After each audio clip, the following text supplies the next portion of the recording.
time of year. It's almost winter after all, but it's above freezing and it's clear. Calgary and Hamilton in a sudden death encounter for a berth in the final. Don? And the kickoff chore handled by Mark McLaughlin.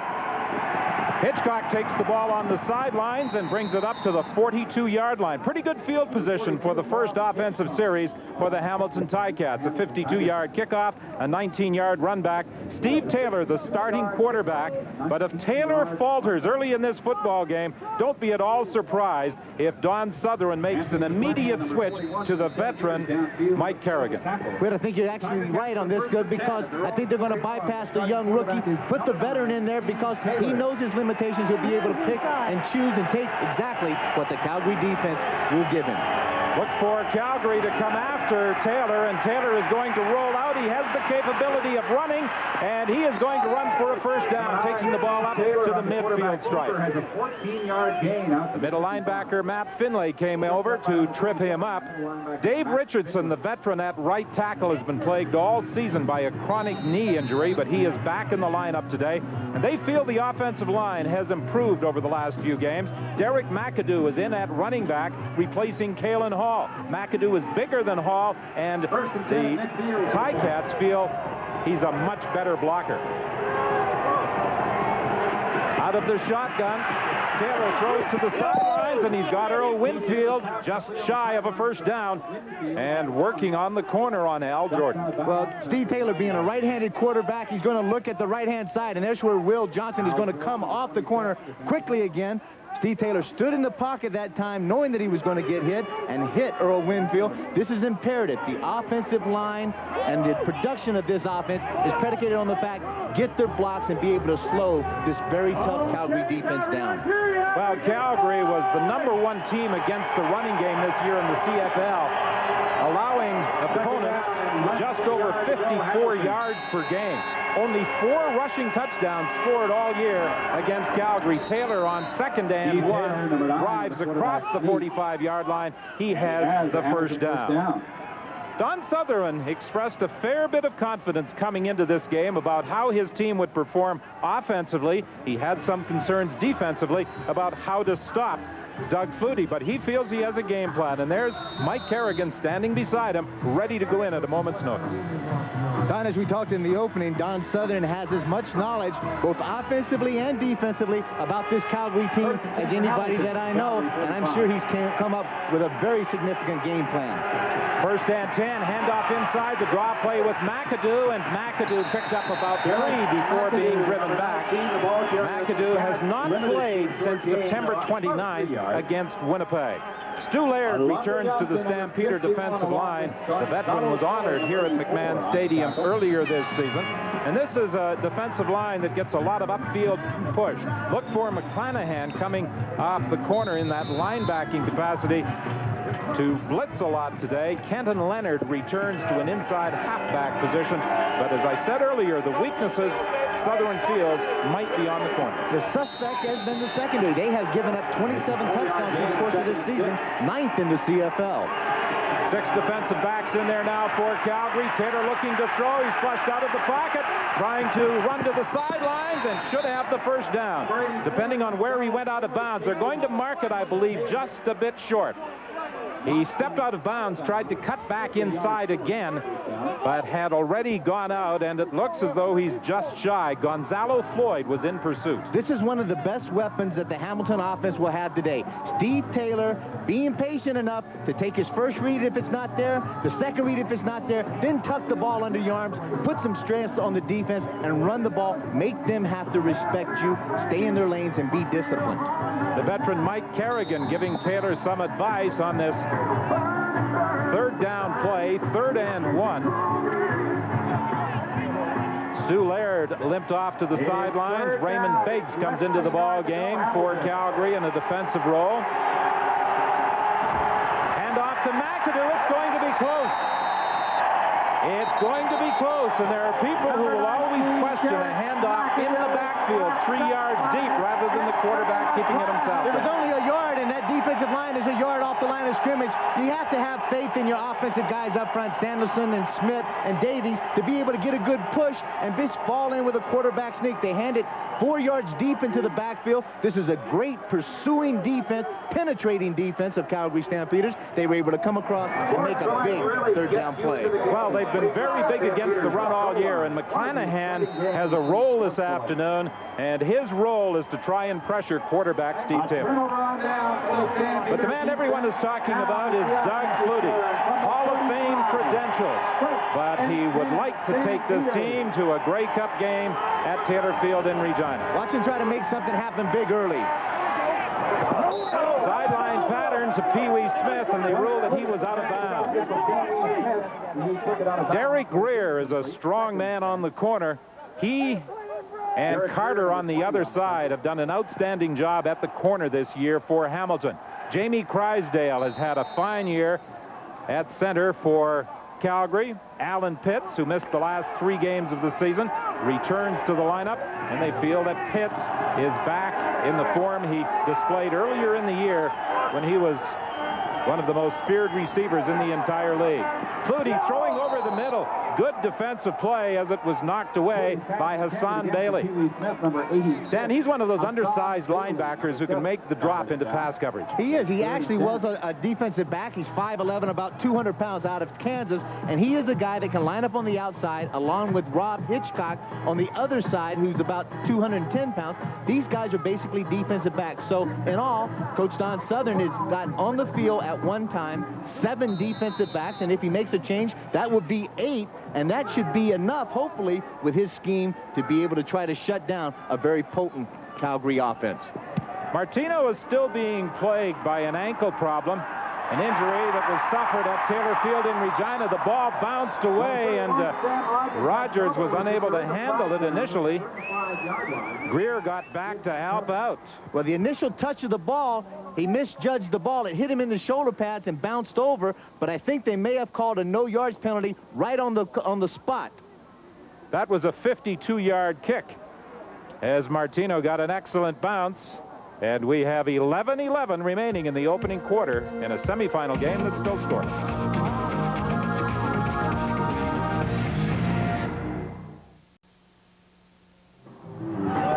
If he had a wish, Wally Buono would undoubtedly like to see the postseason record improve, but what a regular season career he has had as head coach of the Stampeders. 80 wins, 27 losses, 1 tie. Fake inside to McAdoo. Taylor is buried under pressure from Alondra Johnson.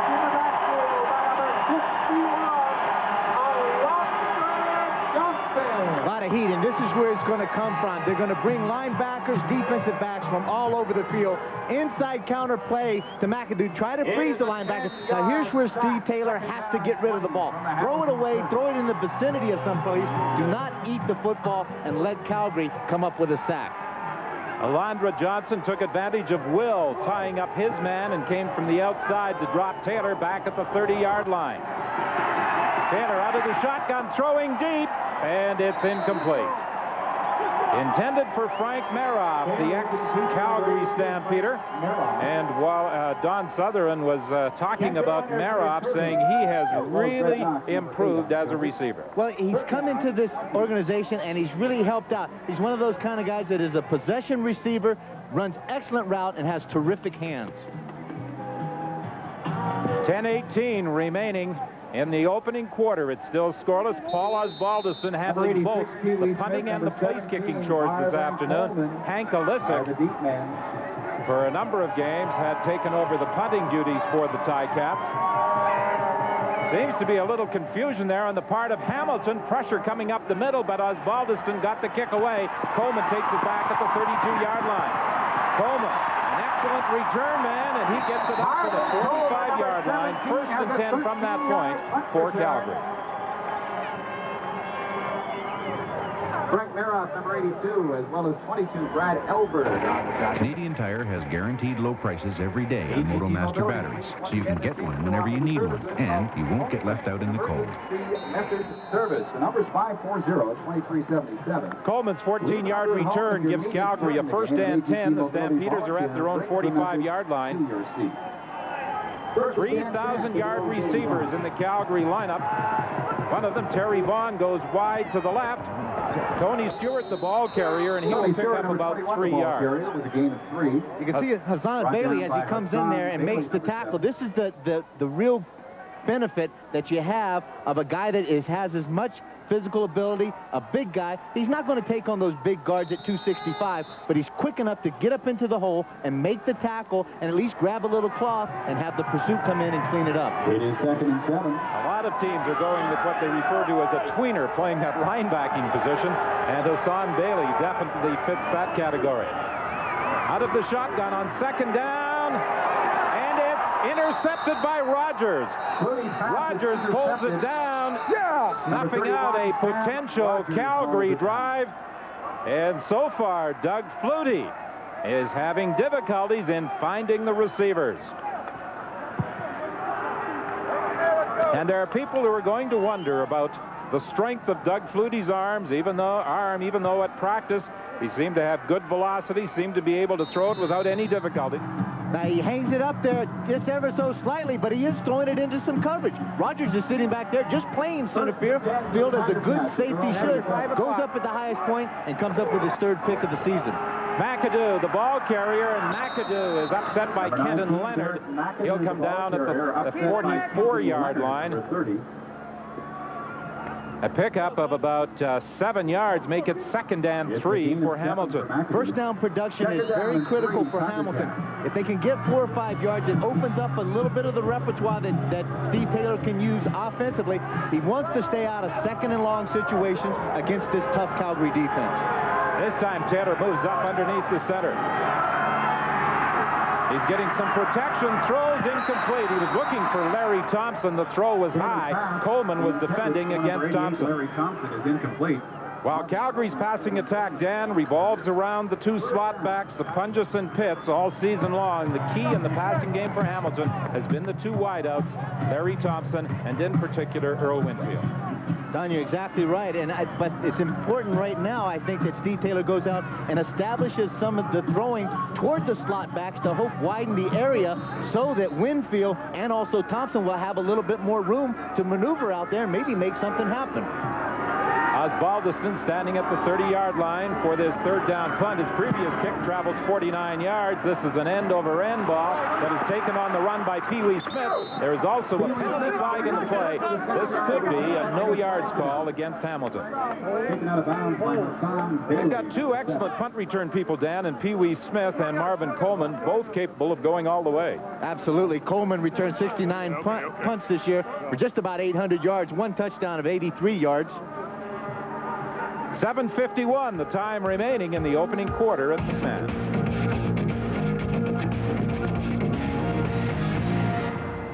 Winnipeg 36-21. So the Stallions will advance against either Birmingham or San Antonio in the South Division final. Here it's still scoreless at McMahon Stadium. Doug Flutie directing the attack out of the shotgun for Calgary. 1st and 10 from the 48-yard line. Flutie is under pressure. He'll run the ball, and down he goes.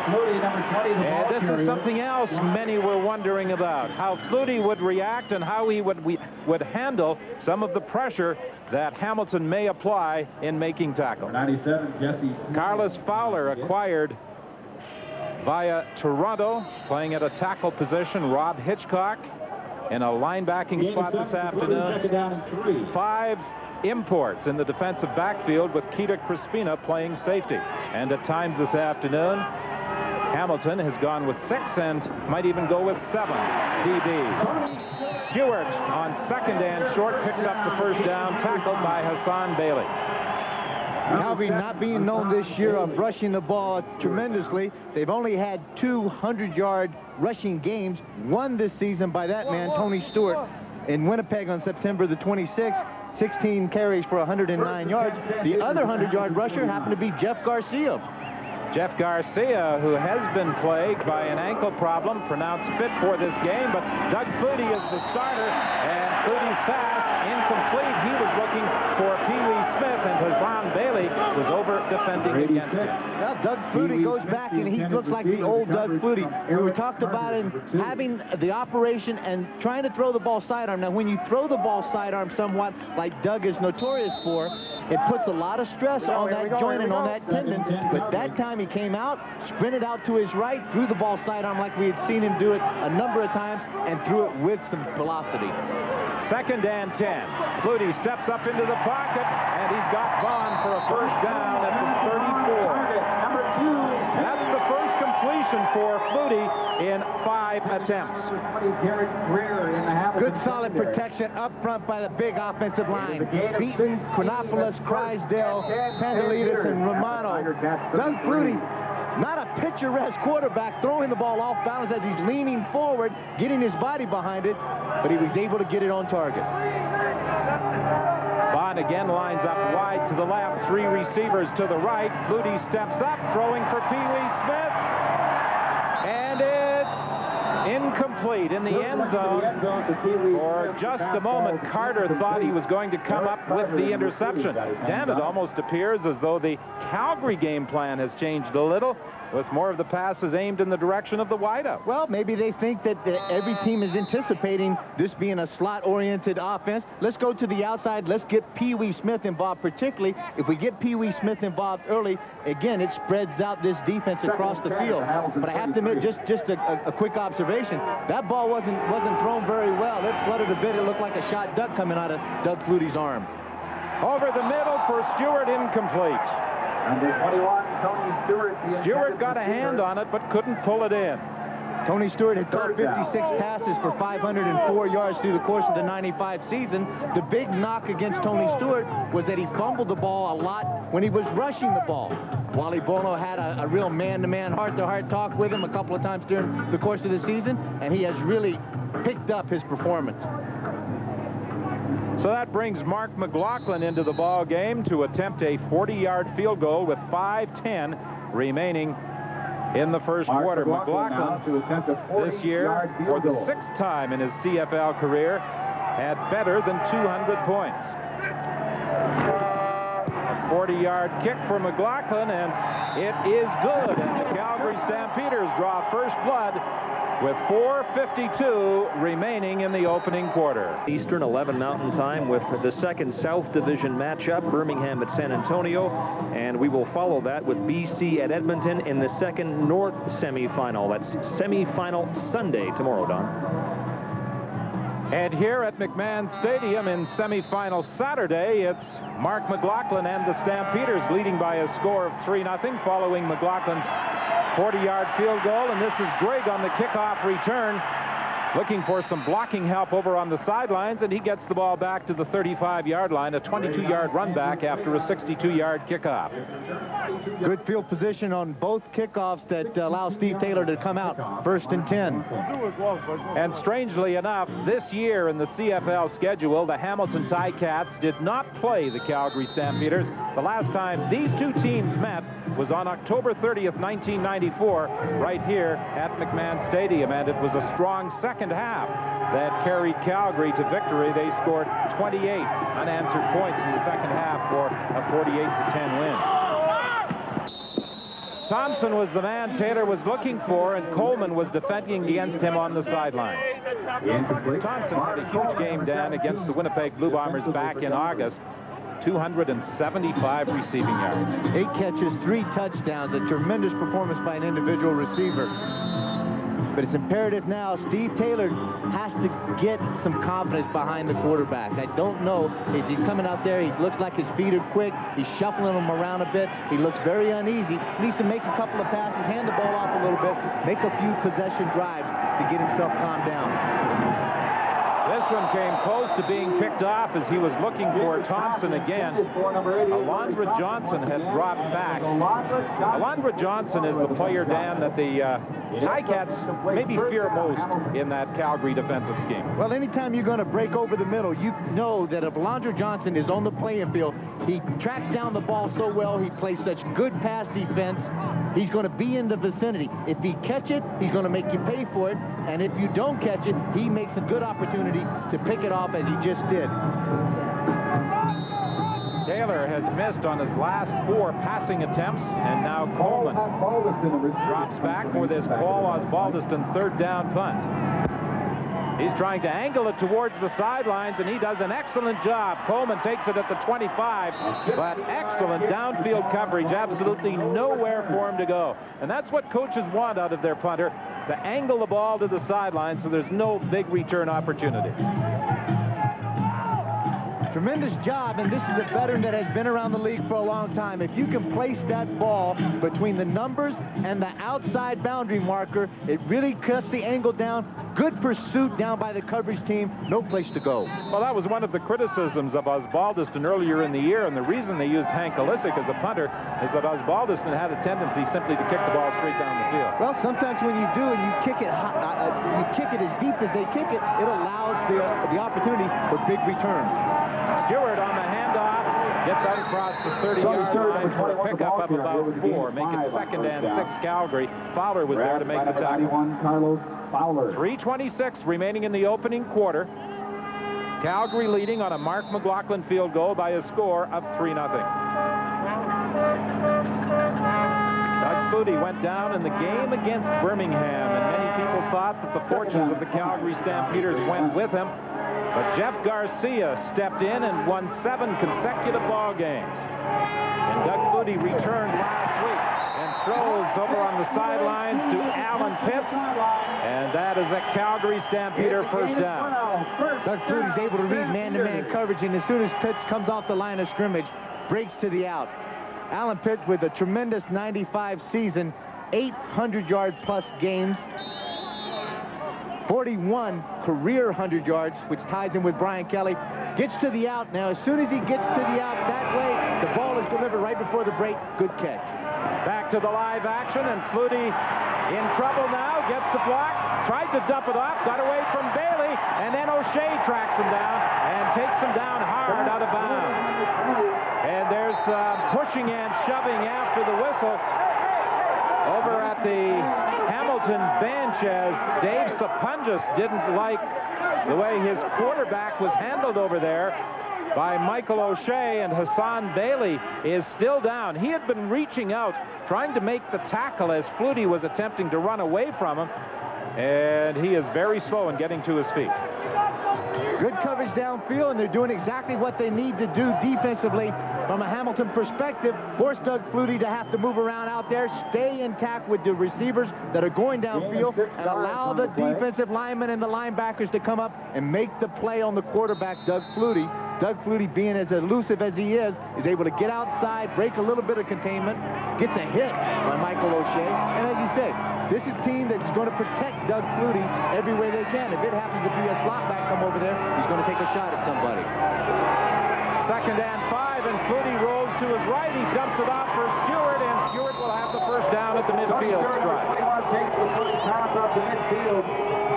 Flutie doing a little more sprinting out this afternoon than he did in many games this year. That, of course, many games early in the season. I think what they have to do, if you're Hamilton and defensively, you want to try to make him sprint out. And as you push him outside the pocket, you cut down the width of the field. If he stands up in straight drop back, he has great vision and is able to see the whole field, and he's looking at all 5 or 6 receivers down there. And most times, he always has a receiver coming across in his line of vision. Here he swings it out to Stewart. Stewart trying to make a move to get away from Robinson, but Robinson wouldn't buy it at the 50-yard line. That's one area where John Sutherland feels his team has done quite a job this year, is in the secondary. Even though they lost a number of key people, they've been able to rebuild in that area. Terrific job. Hassan Bailey comes up, and this is the toughest kind of tackle to make, is on a back, one-on-one in the open field. Robinson breaks down, and he did a good job just grabbing a hold of the little cloth, holding on for the pursuit of the rest of the Hamilton defense to come over there. Stop them short of the 1st down, make it about 2nd and 5. From the 50, Flutie out of the shotgun, quarterback draw, and he'll have the 1st down. He gets inside the 45-yard line. But I think it's got to be a broken play, because Doug Flutie comes out from underneath the center, Looks like he's going to hand the ball to Tony Stewart. Tony Stewart stands there and doesn't do anything. Look just to the right of the screen.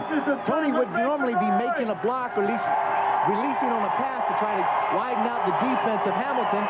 Doug, being a heads-up ball player, is able to come up, make the best out of something that doesn't look very pretty, picks up the first down.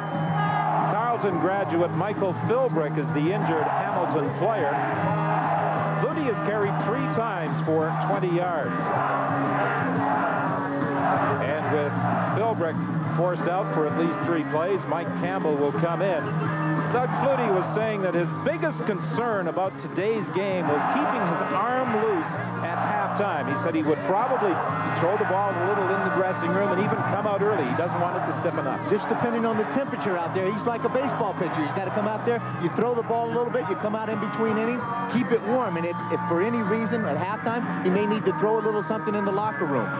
Coach Don Southern played Mike Philbrick an excellent compliment. He said, last year, I don't know if I would have said that we would have missed Philbrick if he was out of our lineup. This year, when he was out of our lineup, he said, we thoroughly missed him. Little wink, a little smile, looks like he's going to be okay. But he must go to the sidelines for 3 plays. He played 1 game for Ottawa back in 1990, but has really come into his own this year, given the opportunity to play regularly with the Hamilton Ticats. First and 10, the ball is just inside the 45-yard line. 3 receivers wide to the left. Flutie looks to the right, and he was aiming the ball in the direction of Pee Wee Smith and Eric Carter, who led the league in interceptions, was defending against him. The intended receiver. Eric Carter, number 2. Quick out pattern. Eric Carter comes by. He takes a shot at Pee Wee. It's an uncatchable ball, and that's the kind of thing, particularly in playoff games, it is important to stay disciplined. Don't take any cheap penalties, because you're leaving those kind of plays up to the discretion of the officials, and you may get a flag and give them an extra 15 yards for nothing. Carter will line up against Pee Wee Smith again. 4 receivers this time to the right. Flutie looking over the middle, can't find anybody open, being chased around. Still looking. And it's intercepted by Rogers. He was looking for Sapunjas. And there are people who might wonder about his ability to throw deep, because he was looking downfield. He had a couple of receivers open deep, but was unable to get the ball to him, and is intercepted by Sam Rogers on the final play of the first quarter.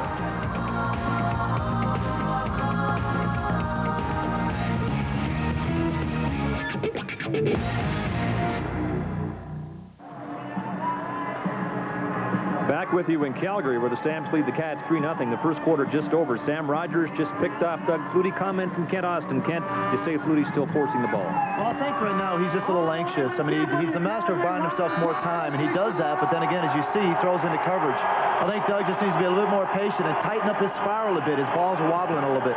All right, back upstairs to Don and Dan. And Don, big quarterbacking change for the Cats. Well, as we suggested in the first quarter, with Steve Taylor struggling, Mike Kerrigan comes into the ball game. He hands off to McAdoo, and he gets it up to the 35-yard line. That will be a pickup of about 5 yards. Kerrigan, Dan, only played in 4 games this year, but had a very strong outing last week against Baltimore. Last week came in there in the fourth quarter, 18 for 27, 172 yards, 2 touchdowns, threw 1 pick. But this is a guy, as I said, he plays within his limitations. He takes exactly what the defense gives him. He's smart, good, quick release. He reads defenses extremely well. And if he gets into a rhythm, look out. That's exactly. He's a streak kind of quarterback. He needs a little positive stuff. If he can keep himself as he is right now, 2nd and 4, 2nd and 5, he can be a very good quarterback, very dangerous. He finds Winfield for a first down up at the 48-yard line. Earl Winfield, a career season, 92 receptions, 1,496 yards, 13 touchdowns. Gain of 13 yards. 31 rushing yards for Hamilton in the opening quarter, and that is a rather remarkable accomplishment when you consider Calgary gave up just 54 yards per game all season. Well, I think it's important in that first quarter for Hamilton to come out and stay close to Calgary. Keep this a ball game. They did not let Calgary come out and establish dominance. And off inside to McAdoo. McAdoo is met right in the hole and driven back. Flanahan made the tackle. He's a player who has really developed as the season has progressed. This guy is a pure athlete. You talk to Frank Spaziani, the defensive coordinator. He said this guy runs a legitimate 4'4", 4'5", 6'2", 225 pounds out of Washington State. A good look at Frank Spaziani giving the signals in. He said, but what I have to do with him, he's raw, but he has tremendous talent. If I keep it simple for him, he makes a lot of things happen. 2nd and 9. This time Kerrigan will operate from the shotgun. 3-0 Calgary leading on a 40-yard first-quarter field goal by Mark McLaughlin. Kerrigan throws over the middle, incomplete, and Johnson knocked it away from Lee Knight. 2 excellent plays early in the ball game by Alondra Johnson, one of the most feared members of the #1 defensive team. AJ is a guy, he is the pulse of this Calgary defense. He's emotional, he's the leader. He's a guy that leads not only by voice, but he leads by example. Patrols the middle, covers Lee Knight extremely well, makes the play on the ball. He is the guy, as he goes, I think so goes this Calgary defense. When we were in Wally Buono's office the other day, it was Alondra Johnson who came in to talk to the coach looking for some additional videotape on Hamilton that he could review and check some of their tendencies. Another good kick by Osbaldiston. Coleman takes it on the sidelines at about the 13-yard line. Really not much room to run. And he dove up to about the 23. 12:30 is the time remaining in the first half. Calgary leads by 3.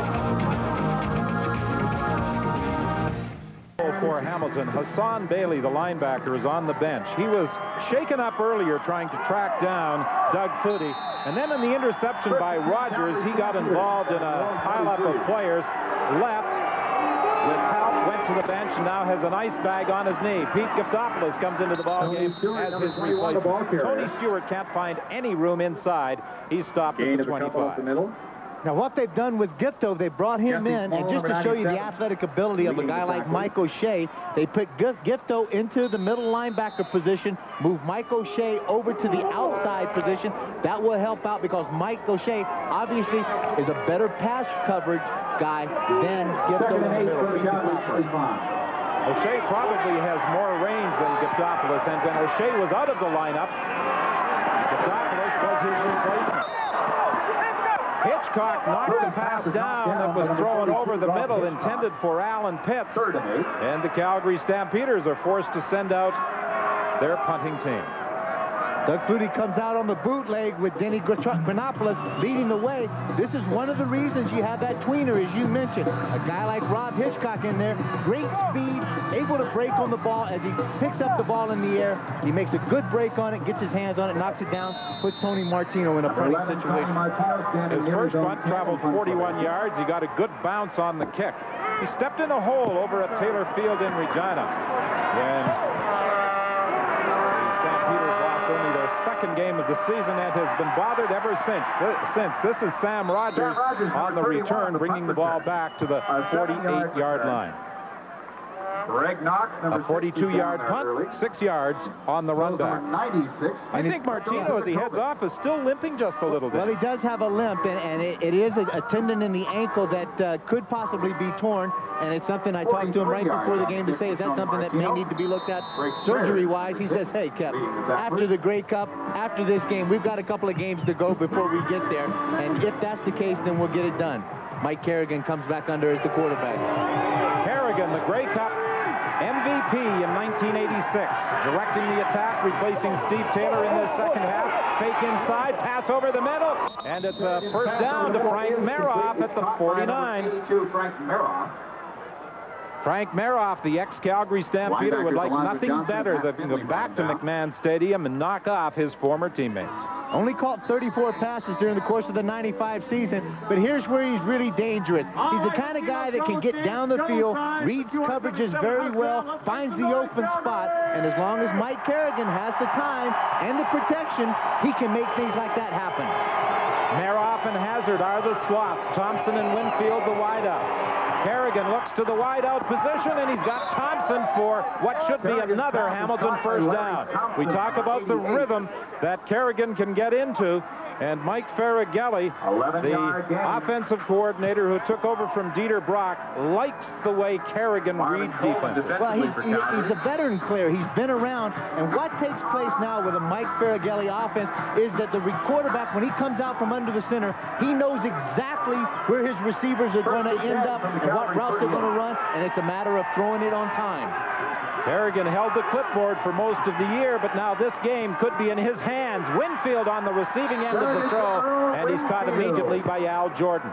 You know, when Wally Buono was talking about Paul Massotti catching passes for better than 200 yards against Jordan last week, he said Massotti's made a lot of cornerbacks in this league look bad. Well, he really did, and I think that was one position that was suspect. It happened to be Al Jordan on the corner.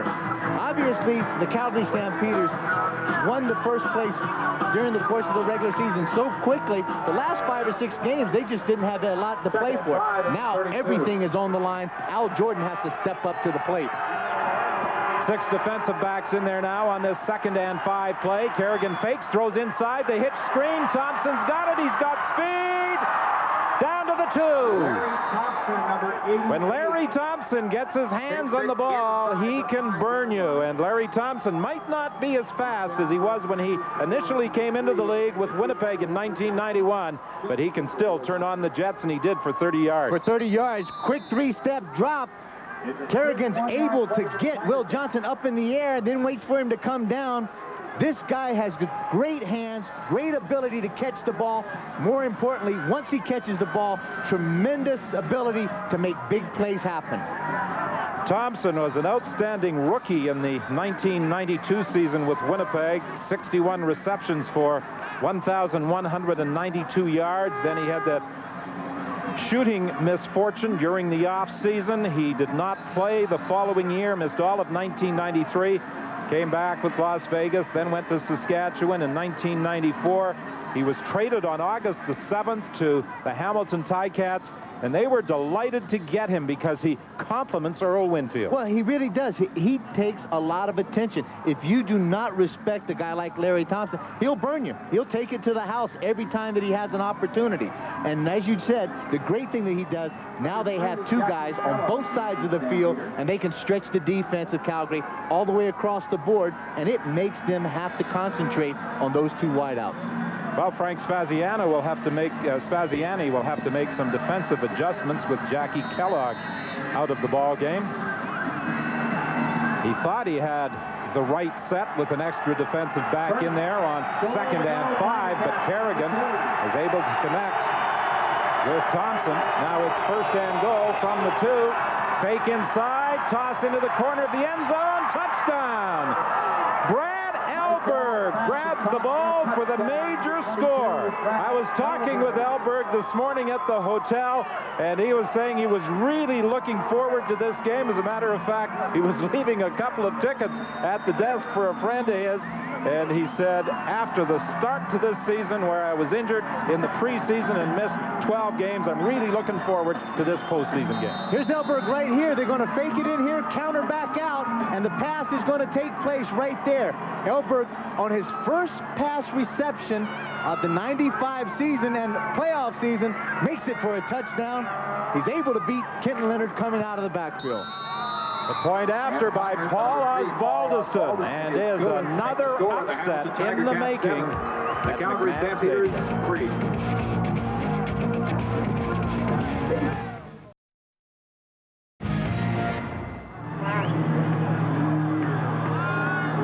Unlikely of heroes, I suppose, for the Hamilton Ticats at the moment. Brad Elberg, his first ever professional touchdown. He was the 1992 Vanier Cup MVP with Queens, and he has the Ticats in front by a score of 7-3. Coleman on the return runs into a wall at about the 32-yard line. Michael O'Shea was there to make the tackle, limiting the run back to 22 yards. Elberg basically expected this afternoon to play only on special teams. Good fake inside by Mike Kerrigan. Holds the defense ever so slightly, and then an unlikely suspect slides out of the backfield. Ken Leonard may have taken his eyes off of him ever so slightly for a moment, and all Elberg needed was about a yard. Made a great catch, get it in the end zone for the first major of Hamilton. Woody has only completed 4 of 13 pass attempts. He's operating from the shotgun. Flutie being chased and caught from behind. The ball comes loose. Hamilton's got it. Now it's loose again. But had the whistle gone? Yes, it had, said Ken Lazaruk, the referee. Jesse Small grabbed the football as Doug Flutie lost it.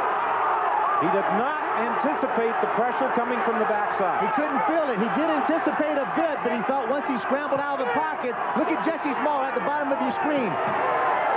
Great track down speed by number 97, Jesse Small, is able to strip it loose. Big scramble up front, but the whistle had blown. Big turnover for the Hamilton defense. Gives Mike Kerrigan 1st and 10 on the 20-yard line. In the takeaway giveaway category this year, the Hamilton Ticats 1st and 10, Tiger were down at the bottom of the list. Only Ottawa was worse, and the Calgary Stampeders were number 3 in the league. But this turnover could be big for the Ticats. Earl Winfield makes the catch, and down he goes at the 9-yard line. That will be very close to a 1st down. A lot of people in Calgary believe that when the ball is in the air, and if Winfield's got a chance at it, he'll come down with it. The ball's in the air. This is the one guy in any league that you may want to go up and try to get the ball. Earl Winfield catches the ball in traffic. He's big. He's physical. You can't intimidate him as a defender. 1st and goal to go for the Cats. It's 1st and goal from the 9. Now Kerrigan operates from the shotgun. Kerrigan on the quarterback draw, and this is a rather unlikely scenario. You don't see Mike Kerrigan running the ball that often, but this was a design play for the veteran Hamilton quarterback. Matt Finlay made the tackle. Well, I think in this case, if the Calgary defense forces Hamilton to run with Mike Kerrigan, then they've done their job. Mike Kerrigan, not with a lot of burst of speed. When you take the ball, even on a quarterback draw, you have to bust it up in there with authority. Mike was a little tentative about it. Matt Finley, the middle linebacker. 2 old guys in this league looking to face one another. Matt Finley coming up with the tackle. 2nd and goal from the 6.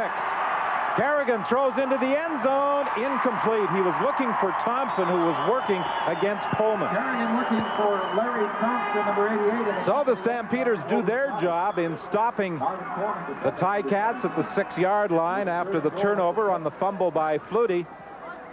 And that means that Paul Osbaldiston will come into the ball game to attempt the field goal and make it a 10-3 Hamilton lead.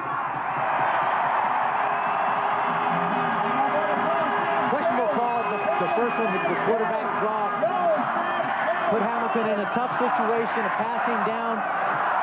Calgary able to rise to the challenge and force them into this field goal situation.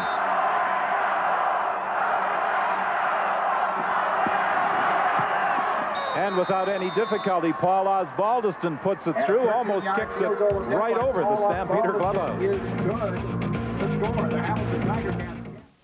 It's Hamilton 10, Calgary 3 in the 2nd quarter. Here's our game day analyst, Kent Austin. Kent, what's wrong with Calgary? Or perhaps the question is, what's right with Hamilton? Well, Calgary's turning the ball over, and even against a team that was 7-11 going to the playoffs, you can't turn the ball over in a playoff game and expect to do well. The quarterback draw, though, down there on the 9-yard line was a terrible call. Yeah, he gave Calgary a playback. Gave him a playback, absolutely. Don? Kickoff return. This is Terry Vaughn looking for some blocking help. And then Rob Hitchcock comes up to finish off the job after the initial contact had been made by McCurdy, a 20-yard run back. Dan, if Doug Flutie continues to have some problems, do you think we'll see Jeff Garcia? I don't think so. I think right now that Doug Flutie just needs to calm down, and as Kent had mentioned on the onset of this game, looked like he's forcing some things. Kent's trying to, as far as Doug Flutie's trying to come back and make something big happen and beat the old Doug Flutie. Right now, he just has to settle down, get some possession drives, make some 1st downs, then he can get the ball into the end zone. Well, he can get the ball closer to the end zone if he continues to throw passes such as this into the hands of Terry Vaughn. And Vaughn will provide Calgary with a 1st down, taking the ball up to the 48-yard line. 5 minutes and 50 seconds remaining in the 1st half.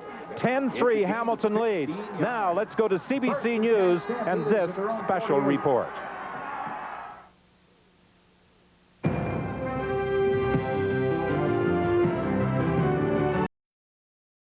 or on the shooting death of Rabin throughout the evening.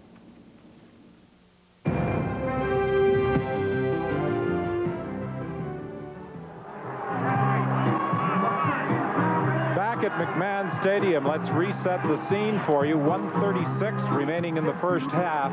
On their last possession, the Stampeders marched from their own 33, but were stalled at the 33 of Hamilton, and Mark McLaughlin kicked his second 40-yard field goal of the game, and it's a 10.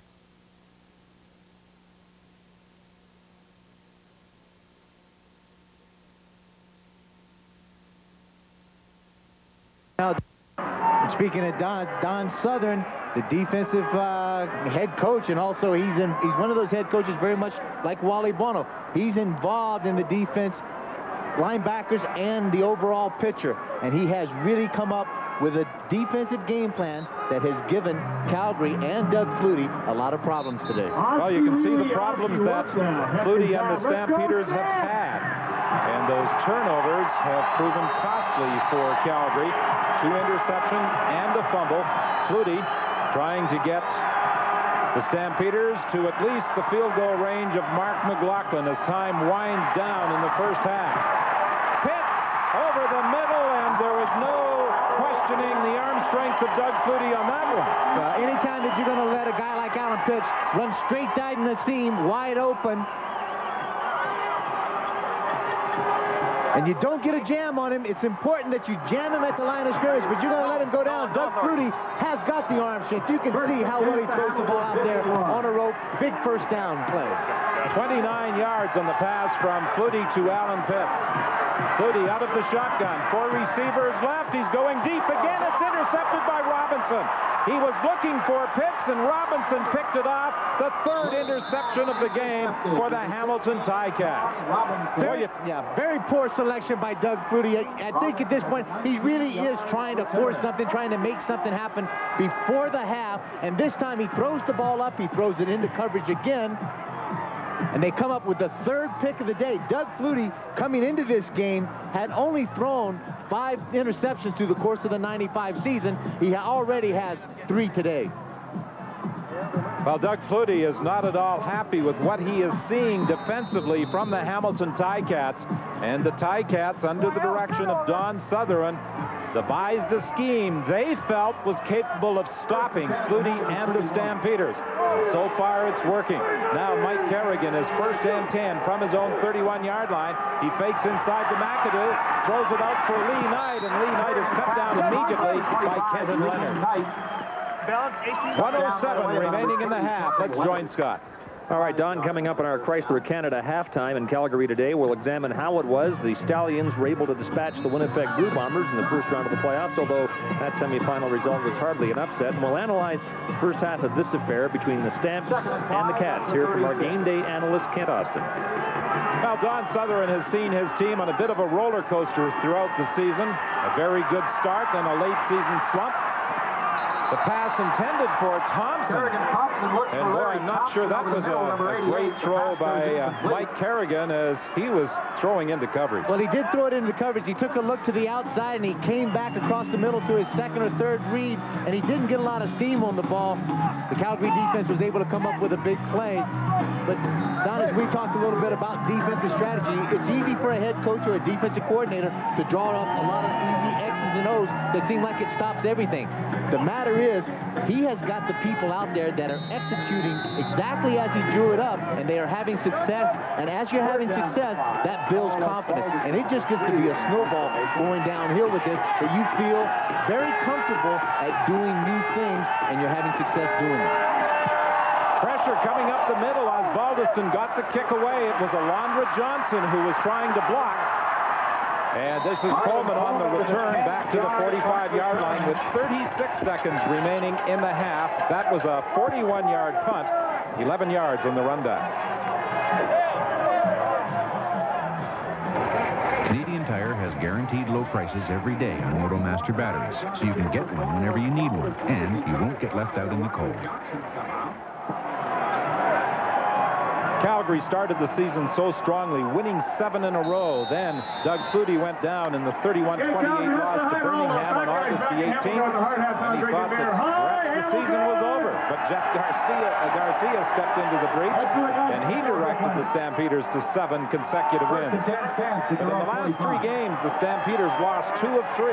This pass for Sapunjas, his first catch of the afternoon, and that's a first down for Calgary at the 47.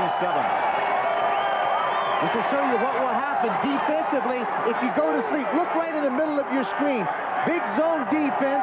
Hitchcock allows Dave Sapunjas to work in behind him rather than the floating back inside, playing Doug Flutie's eyes. There's a lot of space between he and O'Shea. Big completion. Draw play with Flutie, and Flutie wisely slides down as he had 2 people converging on him, Hitchcock and Rogers.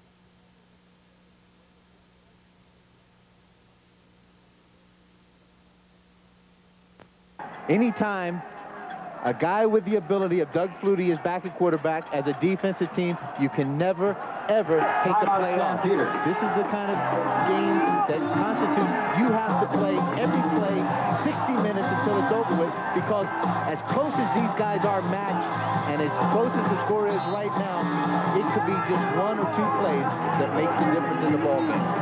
You know, we talked earlier about Flutie, somewhat reluctant perhaps to throw deep into the end zone when he had Pee Wee Smith open, but throwing deep has never really been his forte. No, he really hasn't. He's going to buy some time. He's going to nickel and dime you. He's going to throw the ball 50 or 60 yards, but he's not going to rifle it out there 70 or 80 on a rope. He's going to make something happen, and that's what he needs to do precisely right now.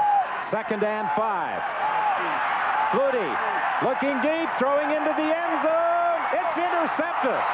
Carter picks it off, and I think Flutie was looking again for Alan Pitts. That's the 4th interception of this first half for the Hamilton Ticats. Doug Flutie stood back there. He had tremendous amount of time. Look at that. Nobody is pressuring him. He gives the signal to try to go deep, but he's throwing off of his front foot. Take a look at the ball. It's not a tight spiral. It's wobbling out there. It didn't have a lot of zip on it.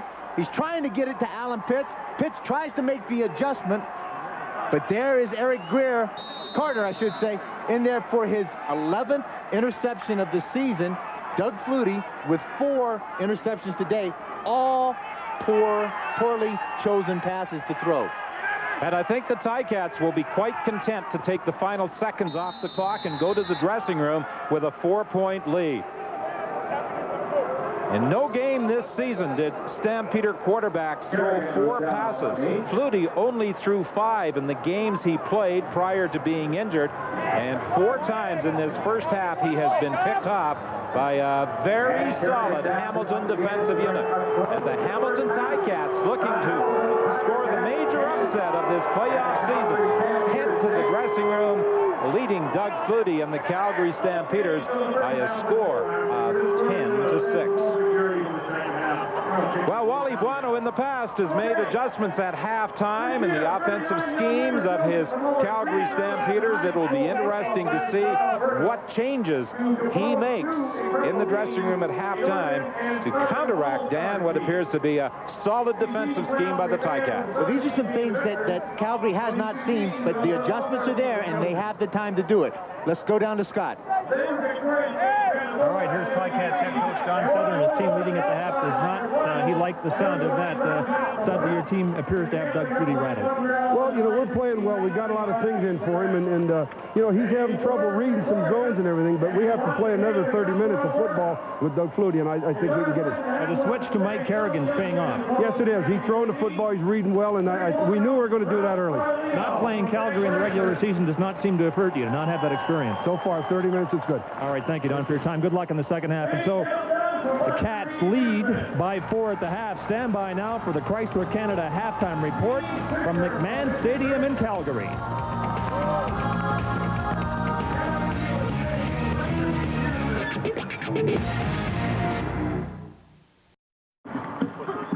Well, turnovers have been the story of the first 30 minutes of this football game.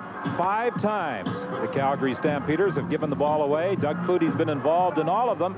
4 interceptions and a fumble. Jeff Garcia is warming up at the Calgary bench. Is there a possibility that Wally Buono will make a change in the second half? I think not. I think probably what they did was go in there at halftime, do as good teams do, make the adjustments. Calgary Stampeders will kick off saw the some second things half. that Hamilton was doing defensively that they hadn't seen him do all year long. Give Doug Flutie an opportunity first. Greg, the return man, gets it back to the 35-yard line, and that's where Hamilton will scrimmage first and 10. A 21-yard run back. Kenton Leonard was there to make the tackle.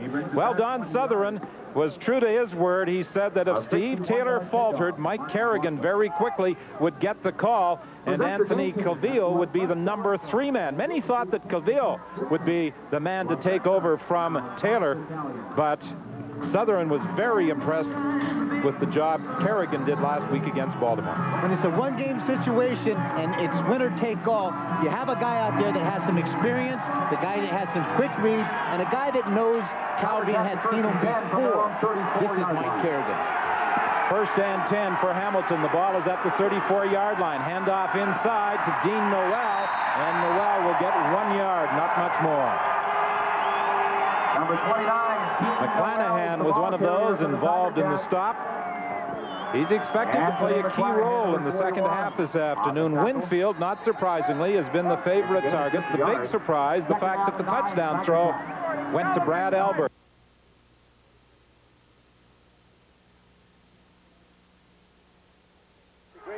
And November 19th, I think right now with Mike Kerrigan in there, he may utilize those inside slots just a little bit more to buy him time for the outside receivers. Meroff hangs on despite taking a hit from Coleman. Kellogg came over to help Coleman out in the coverage, but quarterback Mike Kerrigan found the hole. They play a cut call on the zone. Coleman comes up. He's the short zone area from the corner. The halfback goes deep, lays a lick on Meroff, but to his credit, the young receiver comes up with a big catch, holds on to the ball. 10-6 is the score, with Hamilton leading. The second half just underway here at McMahon Stadium. At their own 44. The other Northern semifinal takes place tomorrow at Commonwealth Stadium in Edmonton. The Eskimos at home to the BC Lions. Dean Noel, the ball carrier, and he drives straight ahead for about 3 or 4. Hassan Bailey, we are informed, may have broken the fibula. He is certainly out for this game, and it is probably the end of the season, regardless of what the Ticats may do this afternoon. Well, you really would hate to speculate, because you like to see a guy who's got the character and the ability of Hassan Bailey on your defense. He will be surely missed. Kerrigan out of the shotgun, throwing to the sidelines, and Winfield was overthrown. Wally Buono was talking about Earl Winfield's receiving abilities, and when the ball is in the air and it's a jump ball, and he said, "It's your guy," and Winfield going after it, he says the odds are that Winfield, unfortunately, is going to come down with him. Well, he has had a history of coming down with him, and he has come down with a lot in his career. I don't think that particular play, in my estimation, was a good second down play for Kerrigan to try to go deep. Calgary hasn't been giving up a lot of the deep throws and the big home run balls. Right now, he has some success moving the ball. I would like to have seen him stick with it. Osbaldiston for this third down punt. Again, he's kicking it towards the sideline. And Pee Wee Smith is hemmed in and won't go anywhere. Lee Knight was the first man downfield. 12-17 is the time left in the third quarter. First, Brad Elbert, number 22. Well, Doug Flutie will now watch Jeff Garcia run the offense, but Kep, you have to wonder, he's got the jacket on. Is there the possibility, if they wanted to go back to him, his arm might stiffen? It is going to stiffen up. The jacket won't do that. It's important for Doug Flutie to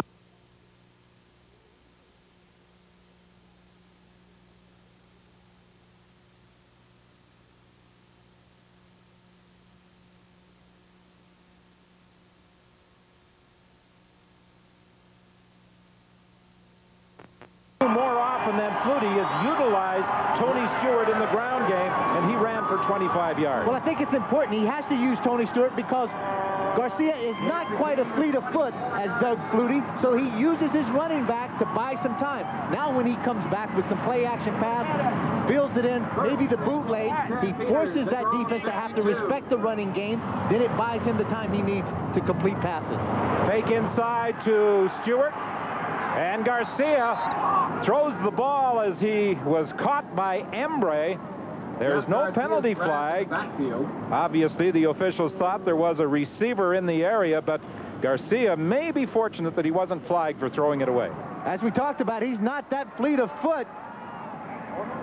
And that's Keith Embre, does a good job getting outside contained, shuts down Jeff Garcia, and I thought he threw the ball away. I'd have thrown a flag on that, no doubt. Alan Pitts was about 10 yards down the field, but that ball was nowhere near him. You said that Garcia wasn't that fleet of foot. You couldn't sell that theory to Kent Austin and the Toronto Argonauts because he ran for 115 yards against the Argos here at McMahon Stadium. He certainly did, and I think at some point he'd probably heard enough about Doug Flutie's scrambling ability that he took it on himself to show people he can actually scramble. Over the middle, incomplete. He was looking for Terry Vaughn. So Jeff Garcia's first offensive series ends in failure, although the first play was a good one, a 25-yard run by Tony Stewart. Ball's being thrown. Receivers are wide open. He has Terry Vaughn there. Not a well-thrown ball by Garcia. Terry Vaughn has to go down deep for it and doesn't come up with the catch. Well, Jeff Garcia may have some of the same difficulties with the Hamilton defense that Doug Flutie experienced. A lot of different looks being thrown at them. This is a fake. Martino runs and now decides to kick. Rogers had moved up, and now Rogers dropped back, made the catch. There's a penalty flag. As a matter of fact, there are a couple of them. Martino started up, and I'm sure he had the option there, a 45-yard punt. But with that wonky ankle, I really wonder how far he might have been able to run. Well, he can run. The fact is that the contained guy of Hamilton came out just slightly. There it is right now. Lou Cafazzo. Cafazzo, an ex-Calgary Stampeder, comes up to force Martino to kick the ball away. We're going to get an illegal block. Illegal block. Hamilton, number 20. After this is the goal line. First down, Hamilton. So the illegal block against the Ticats moves the ball closer to the Hamilton goal line. 20, it's Derek Greer gets caught for the illegal block. Backs him up a little further. This is where Calgary's defense is tough. They don't let you come out of your own end very easily. First and 10, Hamilton back at the 4-yard line. The crowd at McMahon Stadium trying to get into this football game. Hamilton leading by 4 points, all the scoring in the first half. McAdoo finds a bit of a seam, and he takes it out to about the 13. This will be about a yard shy of a first down. Nothing fancy about this. This is just man-on-man attacking and winning at the point of attack, the line of scrimmage. Off of that left side of the Hamilton offense, St. Germain and Blaine Schmidt doing a good job of opening the holes and allowing Mike Kerrigan a little breathing room. 74 rushing yards today thus far for Hamilton. That's beyond what the Stampeders allowed on an average during the regular season. Matt Finlay, the middle linebacker, calls all the defensive sets for the Stampeders. A veteran in the middle, indicating that this might be his last season. Had a chance to talk with him right before the game, and he said, look for me today. There's a chance, he said, I may be a little more active blitzing. They haven't had the opportunity to use Matt Finlay probably the way that they want to. You can see the signals being sent in by Frank Spaziani to Matt Finlay. This is a free play right now, okay? Second and about a half a foot. Hamilton could do anything. Kerrigan wisely is going to keep and should have the first down.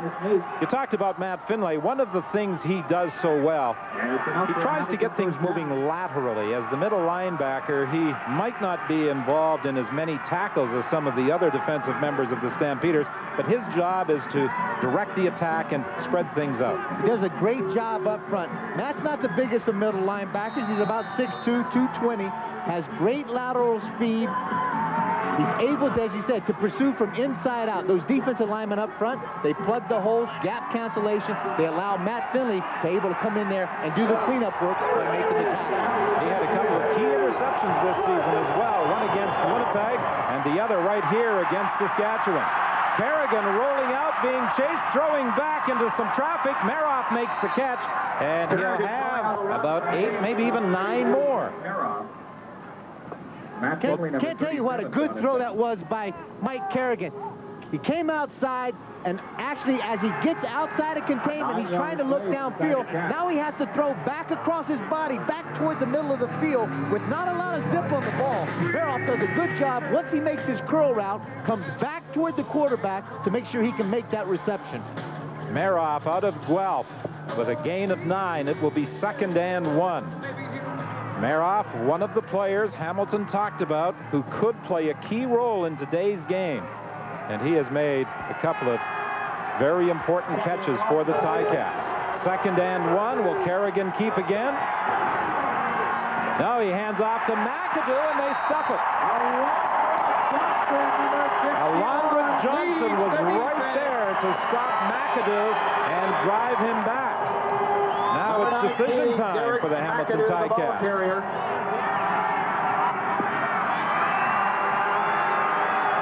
Slow development play, really another poor selection as the ball is right here. And watch how deep they get the ball. Watch this Calgary defense pursue toward the ball, and when they get there, they close the gaps. The ball's handed off about 3 yards deep. The holes are plugged up. They get him running north and south, and this great defense of Calgary is able to pursue and shut it down for no gain. Huge play here, 3rd down gamble. Kerrigan will keep. This is going to be close. It is going to be close with 7:48 remaining in the 3rd quarter. Hamilton leading by a score of 10-6. The spot could be critical. I'm sorry, Whit, but his first effort didn't get him there. It would have had to take some second effort and some leg drive when it got into the pile to cost the 1st down. Well, he had to cross the 25-yard line, and he did, according to the officials. As you see, the ball spotted about 1.5 feet across the 25. 7:16 remaining in the 3rd quarter. 10-6, Hamilton leading Calgary. Matt Finlay, the Calgary middle linebacker, getting set. Getting his defensive call from Frank Spaziani on the sidelines. Handoff inside to McAdoo, and McAdoo broke the initial tackle and then is brought down by Stu Laird. Laird was involved in the ball game early, was shaken up, went off to the dressing room, missed most of the first half, but is back for the second half. 2nd down and 2. McClanahan, they line him up as the middle linebacker, move Matt Finley off to the outside linebacker. They blitz McClanahan, and McAdoo was able to hit the spot exactly where he had vacated to pick up significant yardage.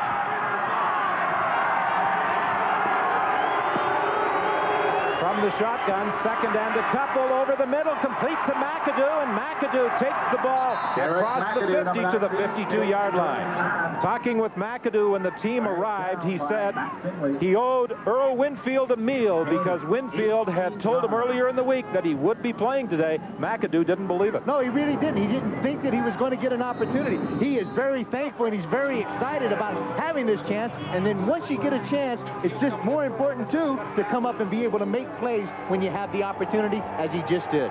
17 yards, and this drive started back at the 4-yard line. It's 1st and 10 from the 52. Kerrigan operating out of the shotgun, looking out into the flat. McAdoo again, the man Kerrigan was looking for.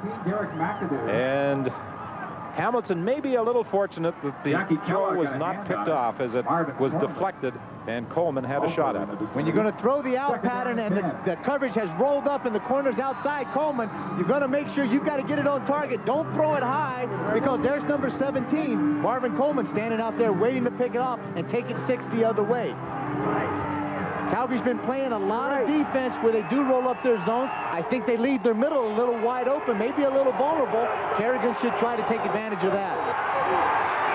Well, he'll look over into the sidelines, and Manny Hazard has his first catch of the afternoon, but he is going to be a good 3-yard shy of the first down. So this drive that started at the 4 stalls at midfield, but the Ticats got it out of dangerous territory. Little under route, but he's going to sprint, throw back to the weak side. But the main thing when you throw back, if it's second down, you got to make sure you pick up the first down, have the receiver run the yardage at least to the position of trying to pick up the first down. Manny Hazard didn't do that, or possibly Carrion did not pick the receiver that he should have thrown it to give it the best opportunity to make that first down. Third down punt by Osbaldiston. This one is taken on the dead run by Coleman, and Coleman continues fighting his way up to the 35-yard line.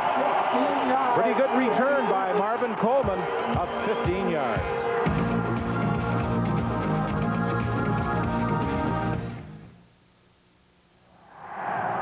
Welcome back to Calgary. Grey Cup 2 weeks away at Taylor Field in Regina on Saturday. We'll have coverage of the parade and a Grey Cup preview brought to you by Sport Check, and then the game itself on Sunday, preceded by countdown to kickoff. All of this, of course, at Taylor Field, where we won't worry in the least about the weather. We'll let the game unfold as it may, because it's going to cap a great week, Tom. It should be a tremendously exciting week in Regina, culminating, of course, at Taylor Field, the Grey Cup game. Sapunjas makes the catch at the 50-yard line. McCurdy came up to make the tackle, the #1 receiver in yardage in the CFL this year, Dave Sapunjas, with his second catch of the game, 26 yards the game. Good throw downfield. Hamilton playing a conservative in a zone coverage. Garcia having enough time, looks right down the field, just past when Sapunjas is able to get behind Michael O'Shea. The ball's delivered on the money. Hand off to Stewart, and Stewart bounces it to the outside and will pick up about 5, maybe even 6 yards. 4:05 the time remaining in the third quarter. On the last Hamilton possession on the drive that started from their own 4-yard line, not only, Dan, did they move the ball to midfield, they used up 5:47 on the clock. It's important, and that's the kind of quarterback a Mike Kerrigan is. He's going to be able to make possession drives, conservative, not try to force anything. Jeff Garcia taking over in this second half from Doug Flutie. On second down, goes to Stewart, and he finds the first down. Takes the handoff, crosses the 40-yard line. Stewart running well with his big run, a 25-yarder, the first time the Stampeders had the ball in the second half. Straight dive, just a zone series where you're going to give it to Stewart, let him find the open area. Good zone blocking up front off that right side. Crysdale, the center, Pandelides, and Rocco Roman on the tackles. Concerned look on John Huffnagel's face. The offensive coordinator calling the plays for Jeff Garcia. First and 10, the ball is at the 39. Garcia for Pee Wee Smith. He cuts back inside, and Eric Carter was able to slow him down just enough with other help arriving, and the tackle is made at the 31. Number 96, Pete Hembray. Number 99, Mike Philbrick on the What tackle. Jeff Garcia tries to do, he puts 4 receivers to the wide side of the field. Now he's going to come back where little attention is being paid to Pee Wee Smith. Give it to him on the quick hitch, see if he can catch the ball, then make something happen by getting it up the seam. Second and 2, a gain of 8. 10-6 is the score. Hamilton leading, 2:26 remaining in the third quarter. The Stampeders on the march. Again, they give it to Stewart, and he makes something happen, taking it down to the 20-yard line. Boy, Stewart has come out as a determined runner down in this second half. He certainly has. He's running with, like he's possessed with some authority in the backfield. More importantly, that big offensive line of his are doing an excellent job of opening up some holes. Tony Stewart with great vision, good quick feet, able to pick up that first down and keep this drive alive. One game of 100 yards or more this season, 104 yards against Winnipeg on the 26th of September. He is moving in on 100 yards this afternoon in this semifinal game. Here's Garcia under pressure, dumping it off to Sean Daniels. Daniels down to the 6-yard line. Primarily a blocking back for the Calgary Stampeders, taking the throw from Garcia as he waits further instruction from John Hufnagel. A lot of heat on Garcia. Hamilton trying to get that defensive pressure on, and this another little-known player for the Calgary Stampeders, a guy that doesn't get a lot of attention. Sean Daniels overlooked until that big play there. Jeff Garcia does a good job of utilizing Daniels, picks up the first down, makes it 1st and goal for the Calgary Stampeders. Philbrick went down in the first half. He's down again, and with the injury timeouts, John Hufnagel takes advantage. He speaks to Jeff Garcia, and there's also some input from the starter, Doug Flutie.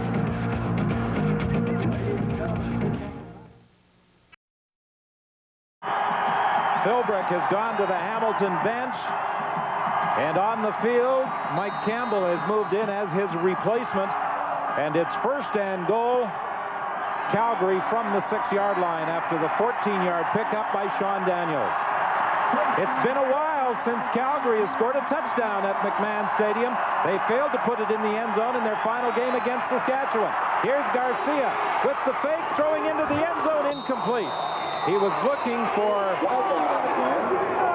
number 2, Vaughn, but there is also a penalty flag on the play. There's a late flag that came down. It could be some unnecessary contact or illegal contact in the secondary of Hamilton. And it may be against Don Robinson. He seems to have the most argument. Illegal contact on an eligible receiver. Hamilton, number 16, half the distance to goal line.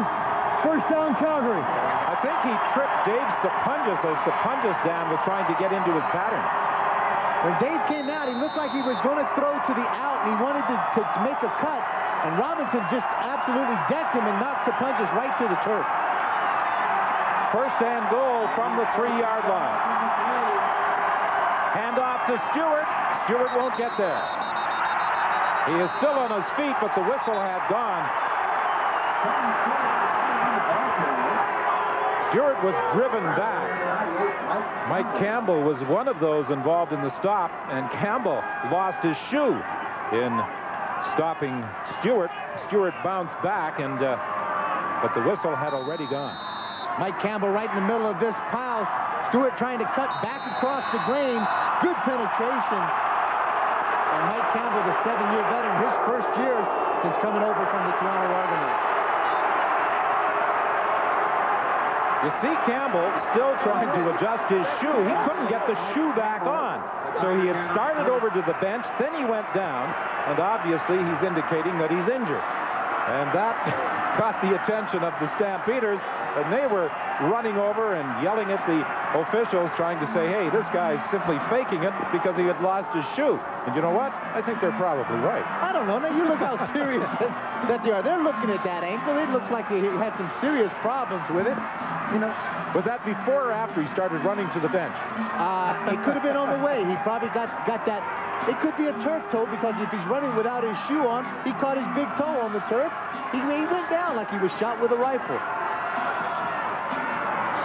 You know, when you've been around the league as long as Mike Campbell has, you kind of try to make those little bit of dramatic plays every now and then to see what's going to help your ball club. A slippery move by the player out of Slippery Rock. And they are taking lots of time with Mike Campbell. And it looks as though they're going to bring Lou Cafazzo into the ball game as his replacement. Well, this is a busy sports day on CBC television. Semifinal CFL football action, hockey action coming up tonight. Boston at Montreal. The game will be seen in Eastern Canada, Quebec East. Toronto at Edmonton, Ontario West, and Vancouver at Calgary, the second half of the doubleheader. You can see he's got a little bit of a limp there on the leg, and it's giving him some problems. The shoestring's untied. They had to take a look at the ankle. Oh, now I need a little assistance. He's got Isaac right over there. He's starting to lose his balance. Mike, I hope you're going to be okay, big guy. I think you're so...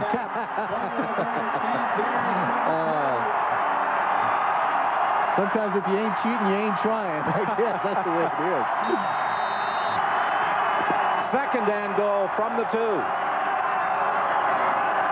Garcia keeps, He won't get there. Oh, what a shot there. Great defensive play.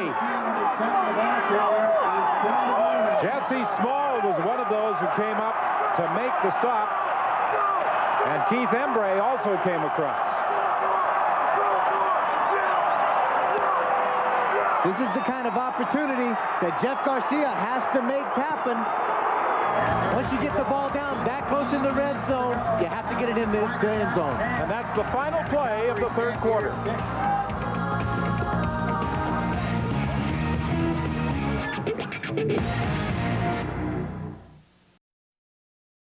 North Division rivals BC and Edmonton. Catch the excitement exclusively on CBC. We start the fourth quarter with the Stampeders' third and goal from the 1. Initially, the Calgary bench had indicated they were going to send in the field goal unit, but when they changed ends, they made the decision to change their plan as well. And it is third and goal from the 1-yard line. The handoff to Stewart up over the top. Touchdown!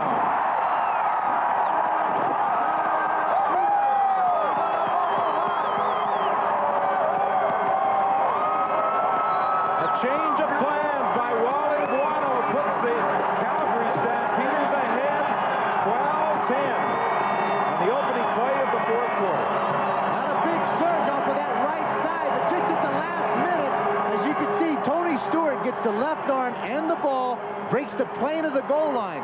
As he got airborne, good penetration by the Hamilton defense off of their left side, almost stopped Tony Stewart. Well, the horse that gallops up and down the sidelines at McMahon Stadium to celebrate every touchdown has had a rather easy time the last couple of games. No touchdowns in the final home game against the Saskatchewan Roughriders. And it was not until the opening seconds of the fourth quarter in this semifinal playoff game that Calgary put it in the end zone. McLaughlin with the point after, and it's 13-10 Calgary. You're talking about that horse looks like that commercial, you know, when you see Freddie Couples hitting the golf ball starts screaming, oh no, no, not Freddie. It's like the horse is looking and he sees Doug Flutie as the starter. Oh no, not Doug Flutie again. The last time he almost wore me out. That horse runs a lot faster than some of the bags we've bet on. Well, that's exactly the truth. Tony Stewart getting congratulated by Pee Wee Smith on the sideline. Good opportunity by Jeff Garcia, comes in 10 plays, 75 yards. That's the time, 5:56 to get the major. And this is what's important. Jeff has had the opportunity to stand on the sideline, take a look and see, without being under duress, what this Hamilton defense is doing. Then he was able to go out there, put some points on the board. Well, the important thing from a Calgary standpoint is that he was able to put together a good drive. Exactly, and it was a good drive. He used all of his weapons, some good throws, great running down that stretch by Tony Stewart. Picked up a lot of yardage rushing the ball, and more importantly, allowed them to get in there, and he scored the major. Greg will take the McLaughlin kickoff at the 20-yard line. The ball comes loose, and I think that the Ticats were able to get it back. Brad Elberg, who scored the touchdown, grabbed the loose football. Now let's go down to Scott. All right, Don, so now momentum is switched, and Kent, lots of time left, but you have to wonder if at the end of this game the Ticats might be thinking back to those 5 first-half turnovers and how they didn't capitalize on it. Yeah, 5 turnovers and a grand total of 10 points, and you almost get the feeling that their opportunity has come and gone. Do you think momentum has switched? Oh, definitely a switch. That last drive by Calgary was key. All right, Don? First and 10 for Hamilton. The ball is at the 44-yard line. Hand off inside to McAdoo, and they are going to shut him down.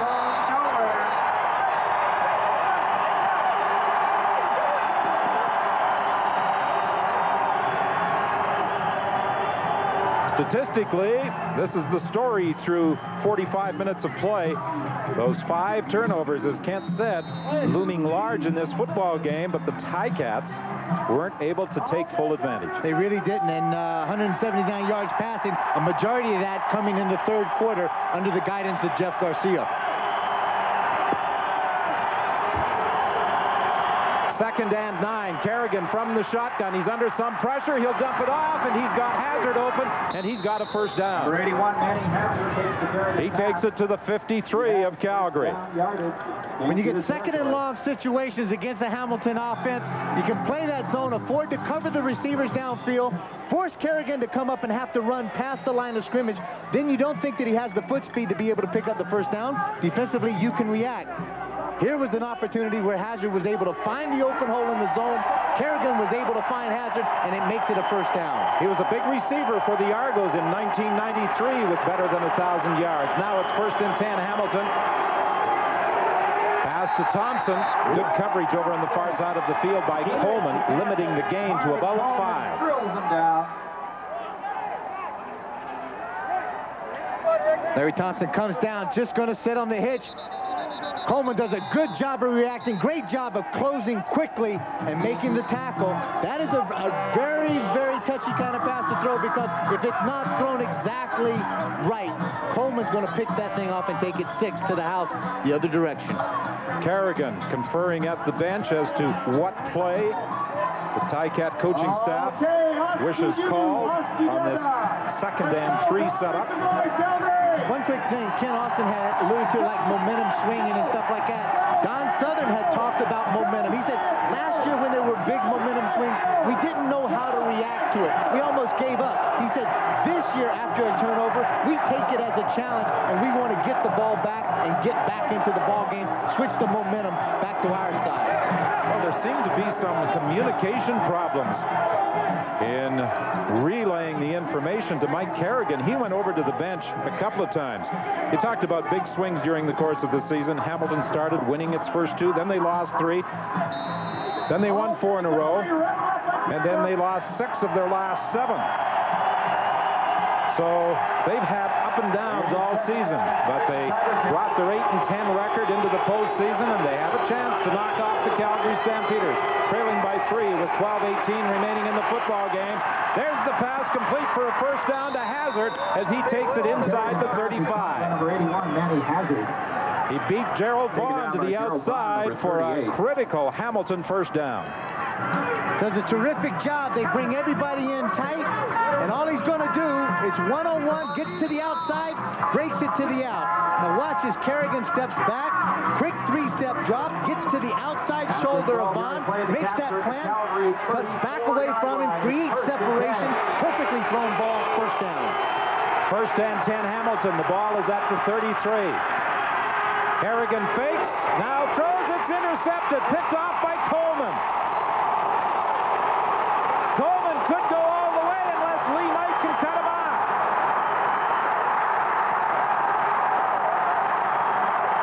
And Coleman is going to take it to the end zone, and what a huge turnover that is.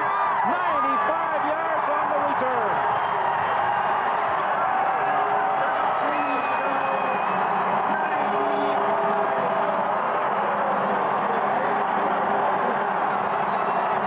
Well, we said Dan at the start that Hamilton would try and work on the corners of Calgary. Mike Kerrigan was picked off, and Coleman took it 95 yards for what could be a back-breaking touchdown. Coleman does a great job. 6 picks through the course of the 95 season. Little hitch and go. Now he's going to fake it, but he's going to take it deep. Poorly thrown ball, not a lot of zip on it. Coleman's laying back, playing the zone, taking that third, reacts to the football. Now this is where Coleman is dangerous. It's just like a punt return or a kickoff return for him. Find me some open space, get me a couple of blockers in front of me. I'll take it to the house, get it into the end zone. There he goes. Well, Coleman played Larry Thompson well the previous play when Kerrigan went out into the flat to Thompson, and it was Thompson that Kerrigan was trying to hit on the pass that Coleman picked off and took 95 yards the other way. Coleman, one of the guys on the corner, maybe have come under a little bit of fire through the course of the season. Calgary losing both of their corners this year had to replace him. Coleman was the guy last year, kind of lined up as a backup, came in as a 6th defensive back. This year came up and was really strong, won the starting job at the right corner. Well, Coleman had an escort into the end zone, and as he was running out of gas, perhaps a good thing he did, because a couple of Hamilton players ran up the backside of those who were blocking or looking to block for Marvin Coleman. Mark McLaughlin with the point after. And the Calgary Stampeders, with 11:01 remaining, have taken control.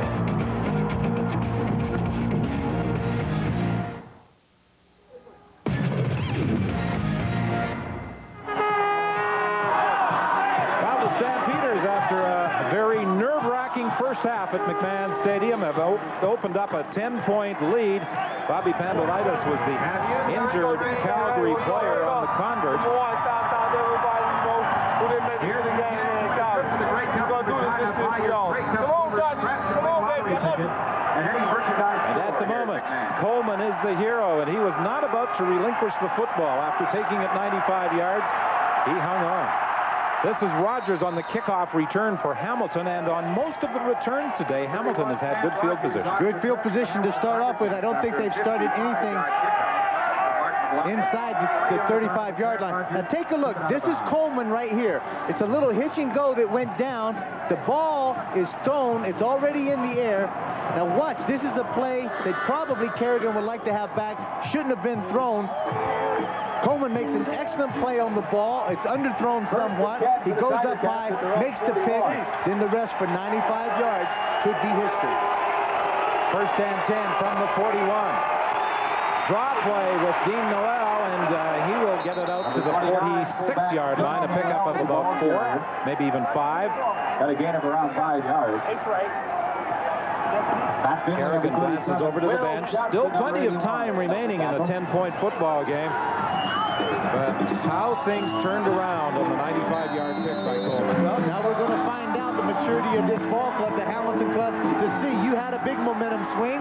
Now can you come back? Take it, as Coach Southern said, as a challenge. Go back out there and make something happen. Prior to the pick by Coleman, Hamilton appeared to be within the field goal range of Osbaldiston. This is Winfield making the catch.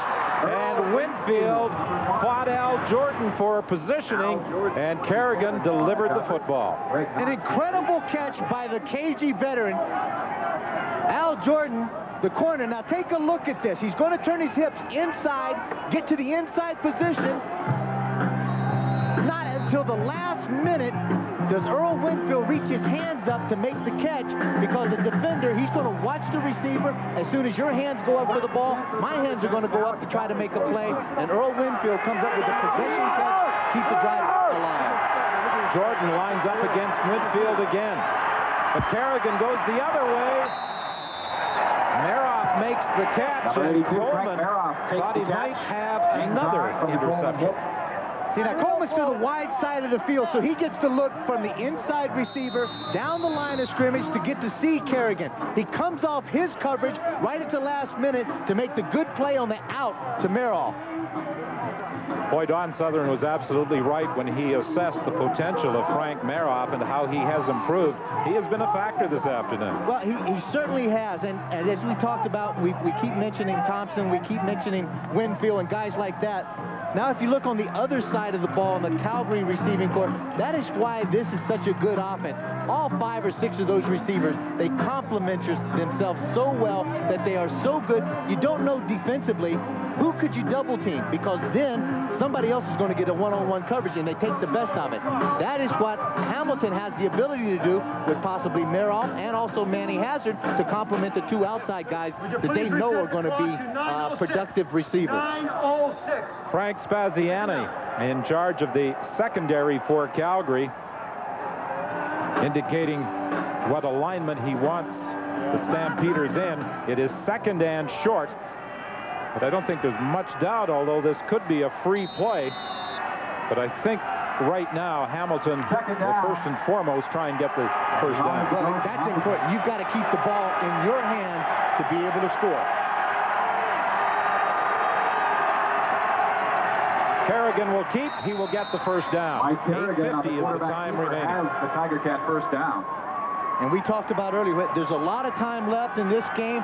Don't panic. Don't think if it doesn't fit, don't try to force it right now. Take nickel and dime it, make the first downs, and come out with 7 now. Hopefully you're going to get possession of the ball again. Your defense, as far as Hamilton is concerned, has been playing pretty well. So now all you have to do execute, don't make mistakes, don't make another turnover. Handoff to McAdoo. McAdoo tried to give Finlay a little stutter step, but the veteran middle linebacker wasn't buying and was able to drag down the Hamilton running back. Matt Finley does such a good job. Good pursuit, inside out. You see how he takes that? He's not going to give McAdoo, as far as getting head up to him, a two-way go where McAdoo's able to cut it back across the green. Great linebackers, go inside out, makes the tackle, gets the head in front, does a good job, and Matt Finley's been doing it for a lot of years. 2nd and 2, and Kerrigan looks to the left side, throws over the middle now, incomplete. It was intended for Maroff. Maroff looking to the official. He thought that just maybe Coleman might have interfered a little bit. Well, I think there was a chance. I'm not sure. There was a little contact right about the goal line on him, but as our spotter, an ex-Calgary safety, Daryl Moore, is over here saying, no way. There's no way it's interference. But this is a perfect example of what I said, and I don't know. It's my opinion again. I don't think you should have taken it to the end zone right there. You needed to make the first down. It was 2nd and 2. You pick up the first down, then give yourself 2 other plays to get it into the end zone. Osbaldiston with a 33-yard field goal attempt. And if successful, that would get Hamilton within a converted touchdown. It's good. It is good. So with 7:29 remaining here at McMahon Stadium in this northern semifinal, 7 points separate the two teams. Calgary Stampeders football team. Well, for Calgary fans this afternoon, things began unfolding as they thought they would with the McLaughlin field goal, but then Hamilton came back. Brad Elberg on the receiving end of a 2-yard pass. Osbaldiston kicked the field goal. McLaughlin with his second 40-yard field goal. And then a 1-yard rush by Tony Stewart put the Stampeders in front. A 95-yard interception returned by Coleman made it a 20-10 game.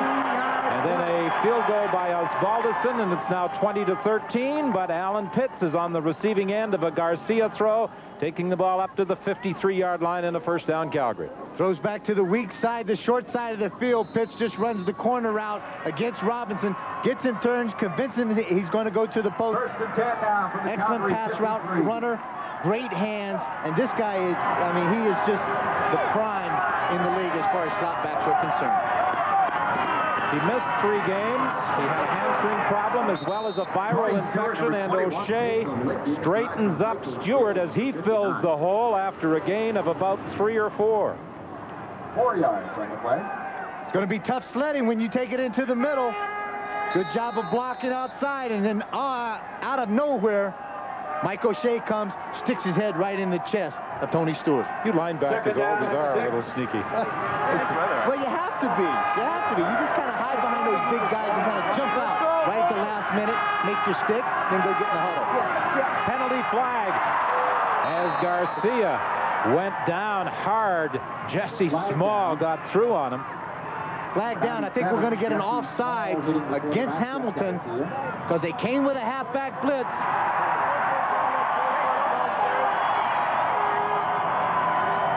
Brian McCurdy was the man on the offside coming from the bottom of your screen, number 26. Right at the bottom left. He tried to get the jump on it, and he got caught in the neutral zone. Costly penalty at a time when you had a big play all set up. So it was 2nd and 6. 5 yards, 2nd down, repeat it. And now it will be 2nd and 1. Hamilton this season, the second least penalized team in the league.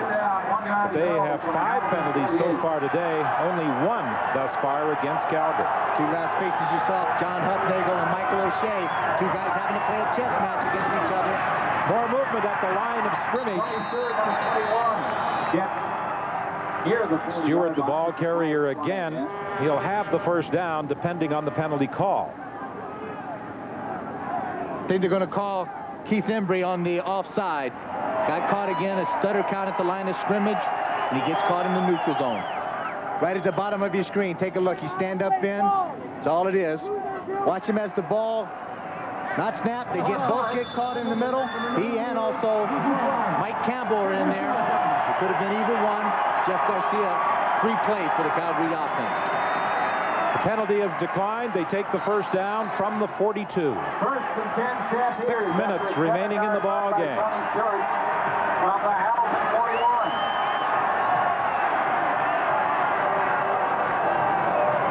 Garcia fakes inside, now looks, goes deep, intended for Smith. It's intercepted. Greer picks it off back at the 5-yard line. The 5th interception of the day by the Hamilton Ticats. And Pee Wee Smith, who was trying to haul in the Garcia throw, is down at the 5-yard line. But with 5:44 remaining, the Ticats have possession.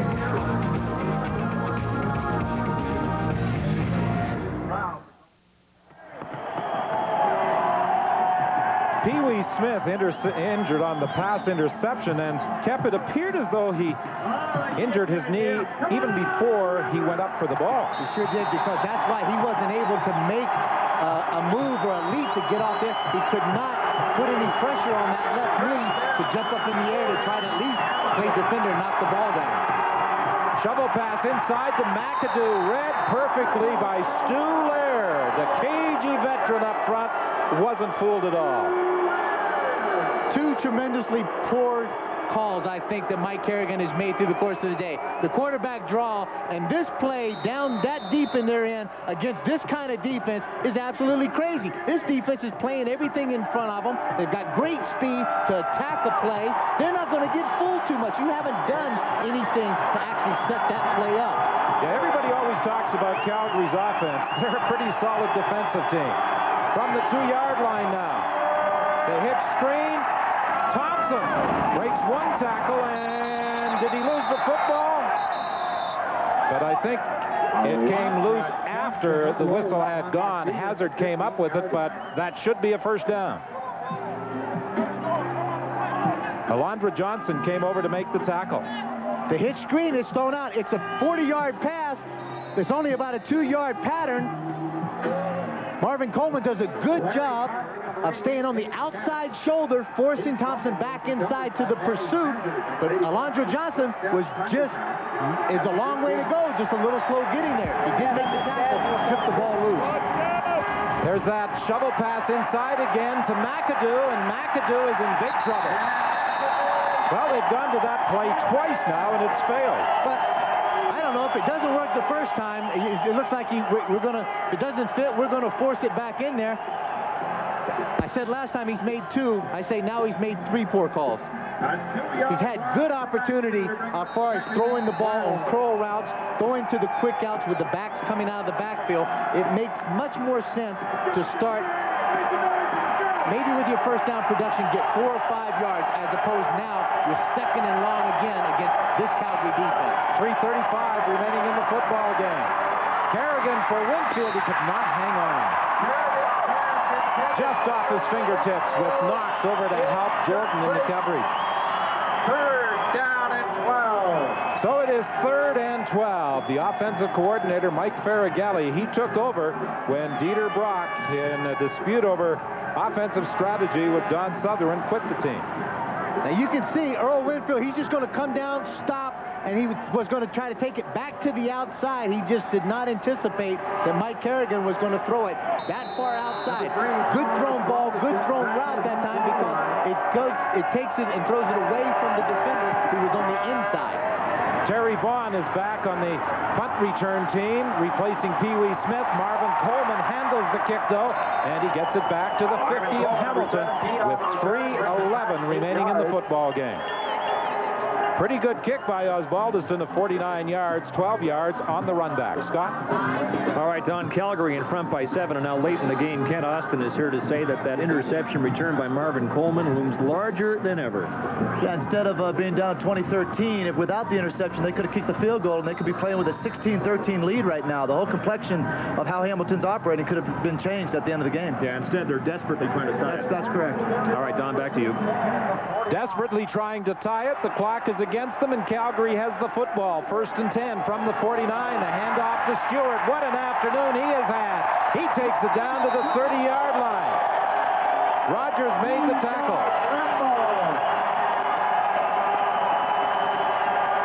And And again, the Stampeders are in scoring position with 2:48 remaining.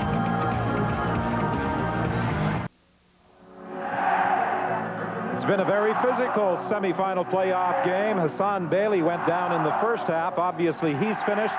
And Pee Wee Smith is being taken off to the Calgary dressing room, and obviously he won't be back for this game. The Stampeders, if they survive this semifinal battle, can only hope he will be ready for the Northern Division final next weekend.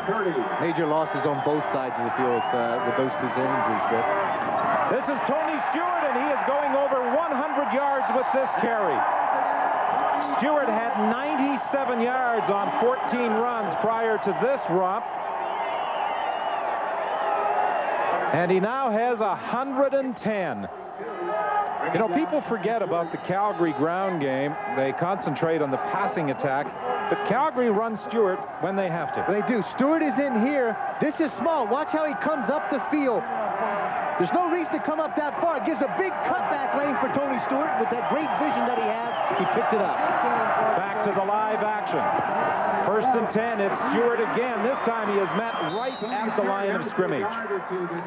But Stewart will run the football effectively, but the big running weapon for Calgary is the short passing attack. Well, that's exactly. They use their short game just like a rushing down on 1st and 10, and they're contented to pick up 4 or 5 yards. More importantly, they know that getting good first down production opens up a huge repertoire of things that their quarterback, whether it's Garcia, whether it's Flutie, can use when it's 2nd and 4, 2nd and 5, 2nd and 6. 2nd and 9 with 1:47 remaining. Stewart again. They simply wanted to keep the ball in direct line of the upright so that Mark McLaughlin could make it a 10-point game once again. And he will get the opportunity. Mark McLaughlin, as we mentioned earlier, this is his 6th consecutive 200-plus season that he has.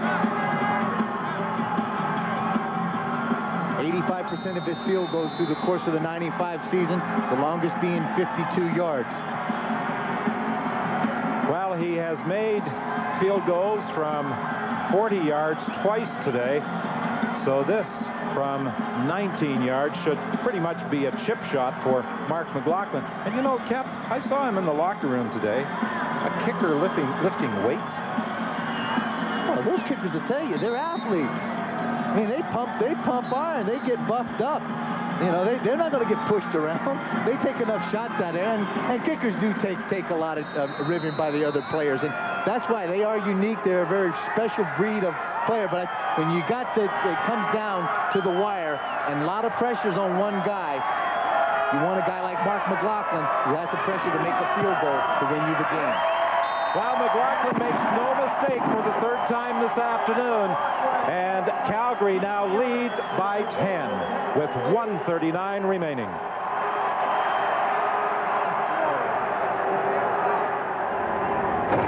Canadian Tire has guaranteed low prices every day on MotoMaster batteries, so you can get one whenever you need one, and you won't get left out in the cold. Well, Don Southern is going to look back for a long time on that pass that was intercepted by Marvin Coleman and returned for a touchdown of 95 yards, because only trailing by 3 at that point, it looked as though they were in field goal range until Coleman took it 95 yards the other way. So exactly. I think when given the opportunity, when you get into playoff structures, winner take all of one game, when you have the opportunity to make big plays, the difference in who wins or who loses is the guys that make those plays. Calgary has made them today. This pass is batted down at the line of scrimmage and then caught. McAdoo alertly saw the ball go high in the air and is going to pick up 6 yards. Heads-up play by Derek McAdoo as he was releasing into the pattern anyway. The ball was tipped, so all he had to do was follow it and then go up for the jump ball and come down with the reception. 1:26 left here at McMahon Stadium.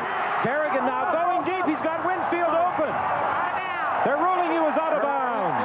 Exactly. Winfield got a little lackadaisical. I think he felt like he was purely inbounds.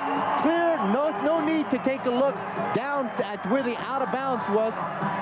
When the ball was thrown in the air, let's take a look. The pump fake again. He's going to go deep.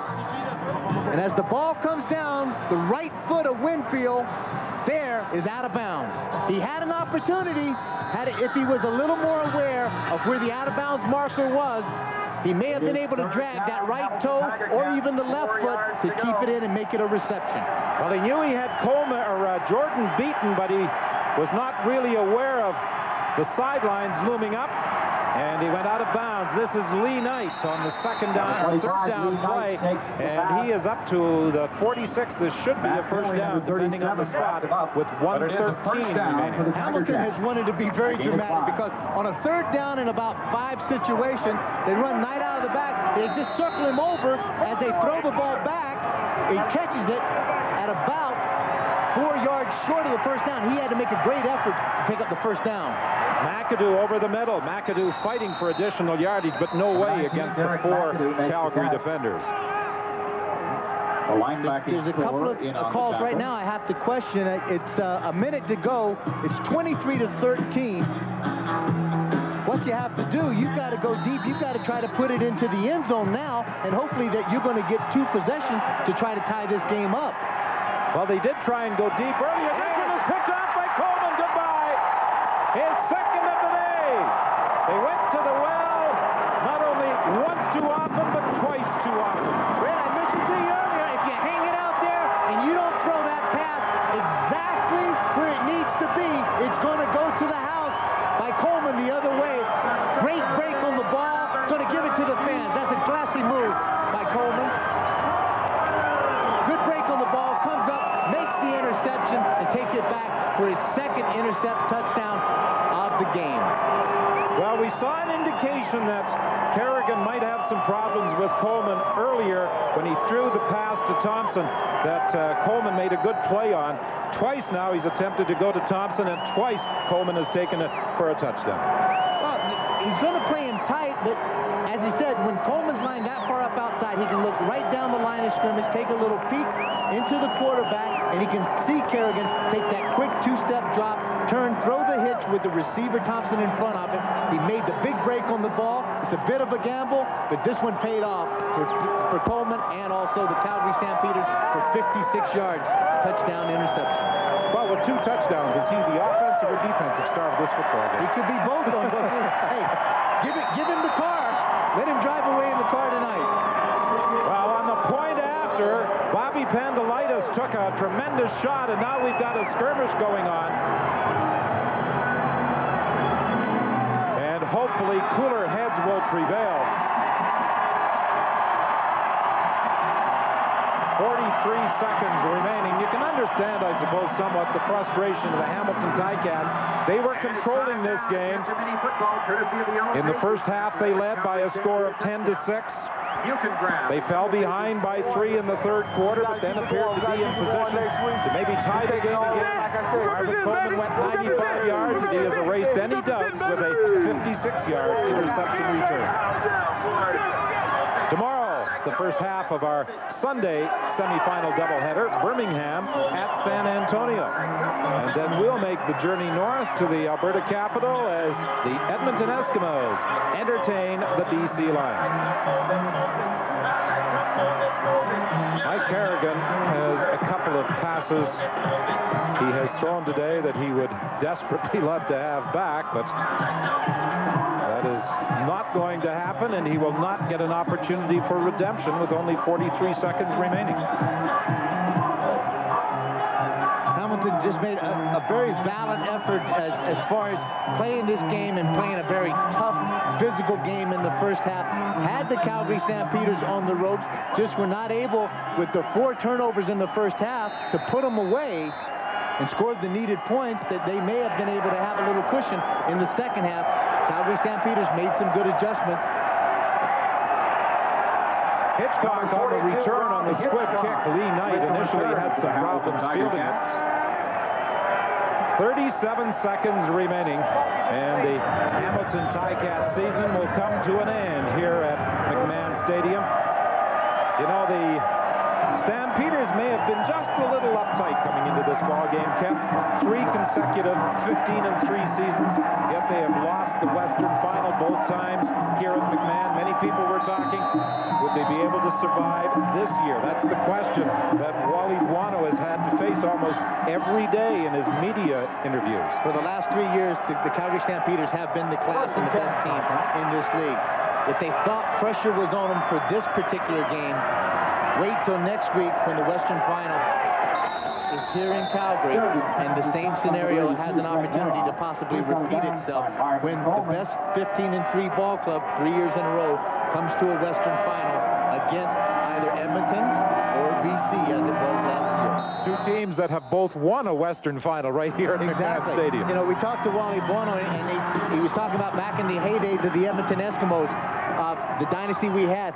And he thought that it was a difference because we played a lot on the grass fields. I think it didn't. I think the point was we came in and played playoff games in Commonwealth Stadium with the Cats. A couple of years in Clark Stadium, 75, 76, and 77. We didn't lose any games, 78, 79, 80, 81, 82. We did not lose a playoff game in Commonwealth Stadium. That's the difference, I think.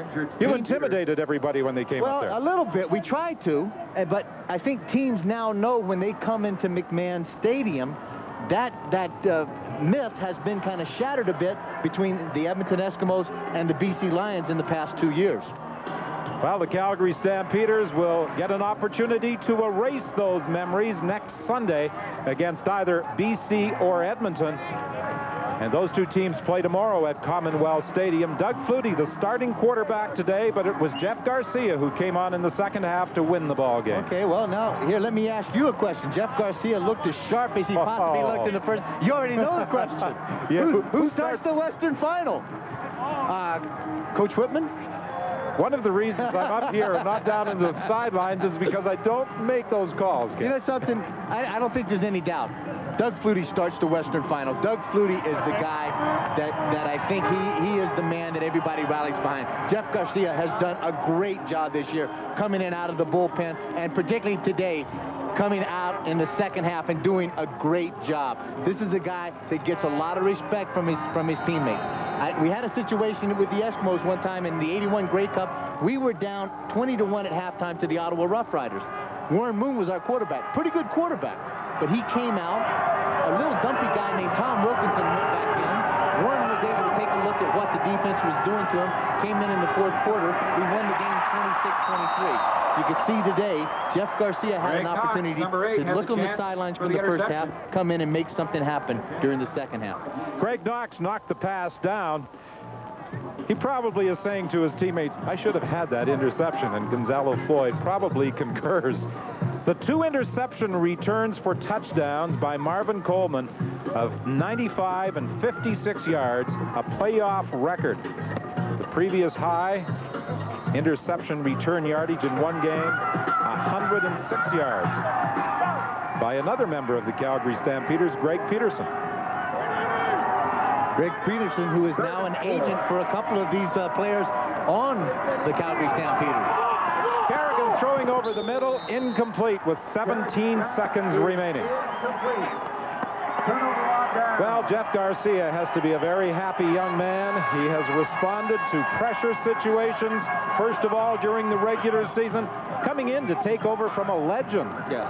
And in the postseason game, coming in with all the pressure, all the adjustments he had to make, facing a defensive scheme that was very effective in the first half. The way that this Calgary Stampeder team approached the '95 season was right from the day one of training camp.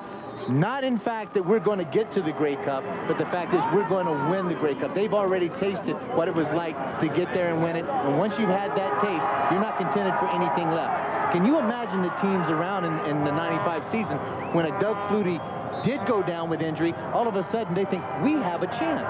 We truly have a chance to maybe get out of the Northern Division and be able to represent the CFL in the Grey Cup. Great compliment because Garcia came in under a tremendous amount of pressure. Not only that he was the backup to Doug Flutie, but the expectations of Calgary and a lot of the teams in the CFL, that this team was a team that should win the Great Cup. Well, Doug Flutie started but did not finish. However, the Calgary Stampeders head to the dressing room with a semifinal victory by a score of 30-13. And Wally Buono has to be somewhat relieved. And Jeff Garcia accepts congratulations on the job he did. But the hero of the afternoon here at McMahon Stadium was defensive back Marvin Coleman, the man that the Hamilton Tiger Cats thought they might exploit. Well, we talked about how they were going to try to take advantage of some of the corners, but that is the perfect example of what happens when you go to the well, as you mentioned, to use your phrase, a little too much, that now, when you do, a guy like Coleman comes up with 2 big picks and takes it to the house for 2 majors. Now, let's go down to Scott and Kent Austin. All right, Don, I'm with Wally Buono and family, all of whom are heaving a sigh of relief. Do I have that right? Well, it's right. I mean, we knew it was going to be a very intense football game. As I said before, the playoffs are approached differently. Every team that comes in here has high expectations, and we didn't expect this game to be easy. It wasn't, but we were extremely proud of our team, especially how they took control of the second half. Now, Wally, the suggestion was the Ticats try and pick on your corners, Marvin Coleman included, and never mind that, I guess, in the end. Again, you know, our guys play good football. Last week it was unfortunate. All year long they made tremendous plays for us, and you saw tonight our corners, I think, were the difference against their wide receivers. Did you feel lucky to get out of the first half having turned the ball over 5 times and the Ticats only scoring 10 points? Well, like I told the team, I says nothing worse can happen. It's all happened. I mean, we've had 5 turnovers. They had 1 play in offense, and we're down by 4 points. I said, you know, so the big thing is for us not to you know, lose confidence and not to be bickering among ourselves, just go out and focus and play football. What about Doug Flutie? He's never had a half of football like that at McMahon Stadium that I can recall. I think, again, you know, Doug, it was a tremendous idea for him to come back. It was a big game. He probably, when it's all said and done, probably pressed way too hard, tried to do way too much. I think if he goes back, thinks about the times where he probably should have either tucked the ball or threw the ball short, he'd have been fine. I think that's part of, you know, Doug maybe wanting to make too much. All right, well, congratulations. Hope I haven't created the impression you lost, because you won. And the Stampeders are on their way to the division final. We'll be back.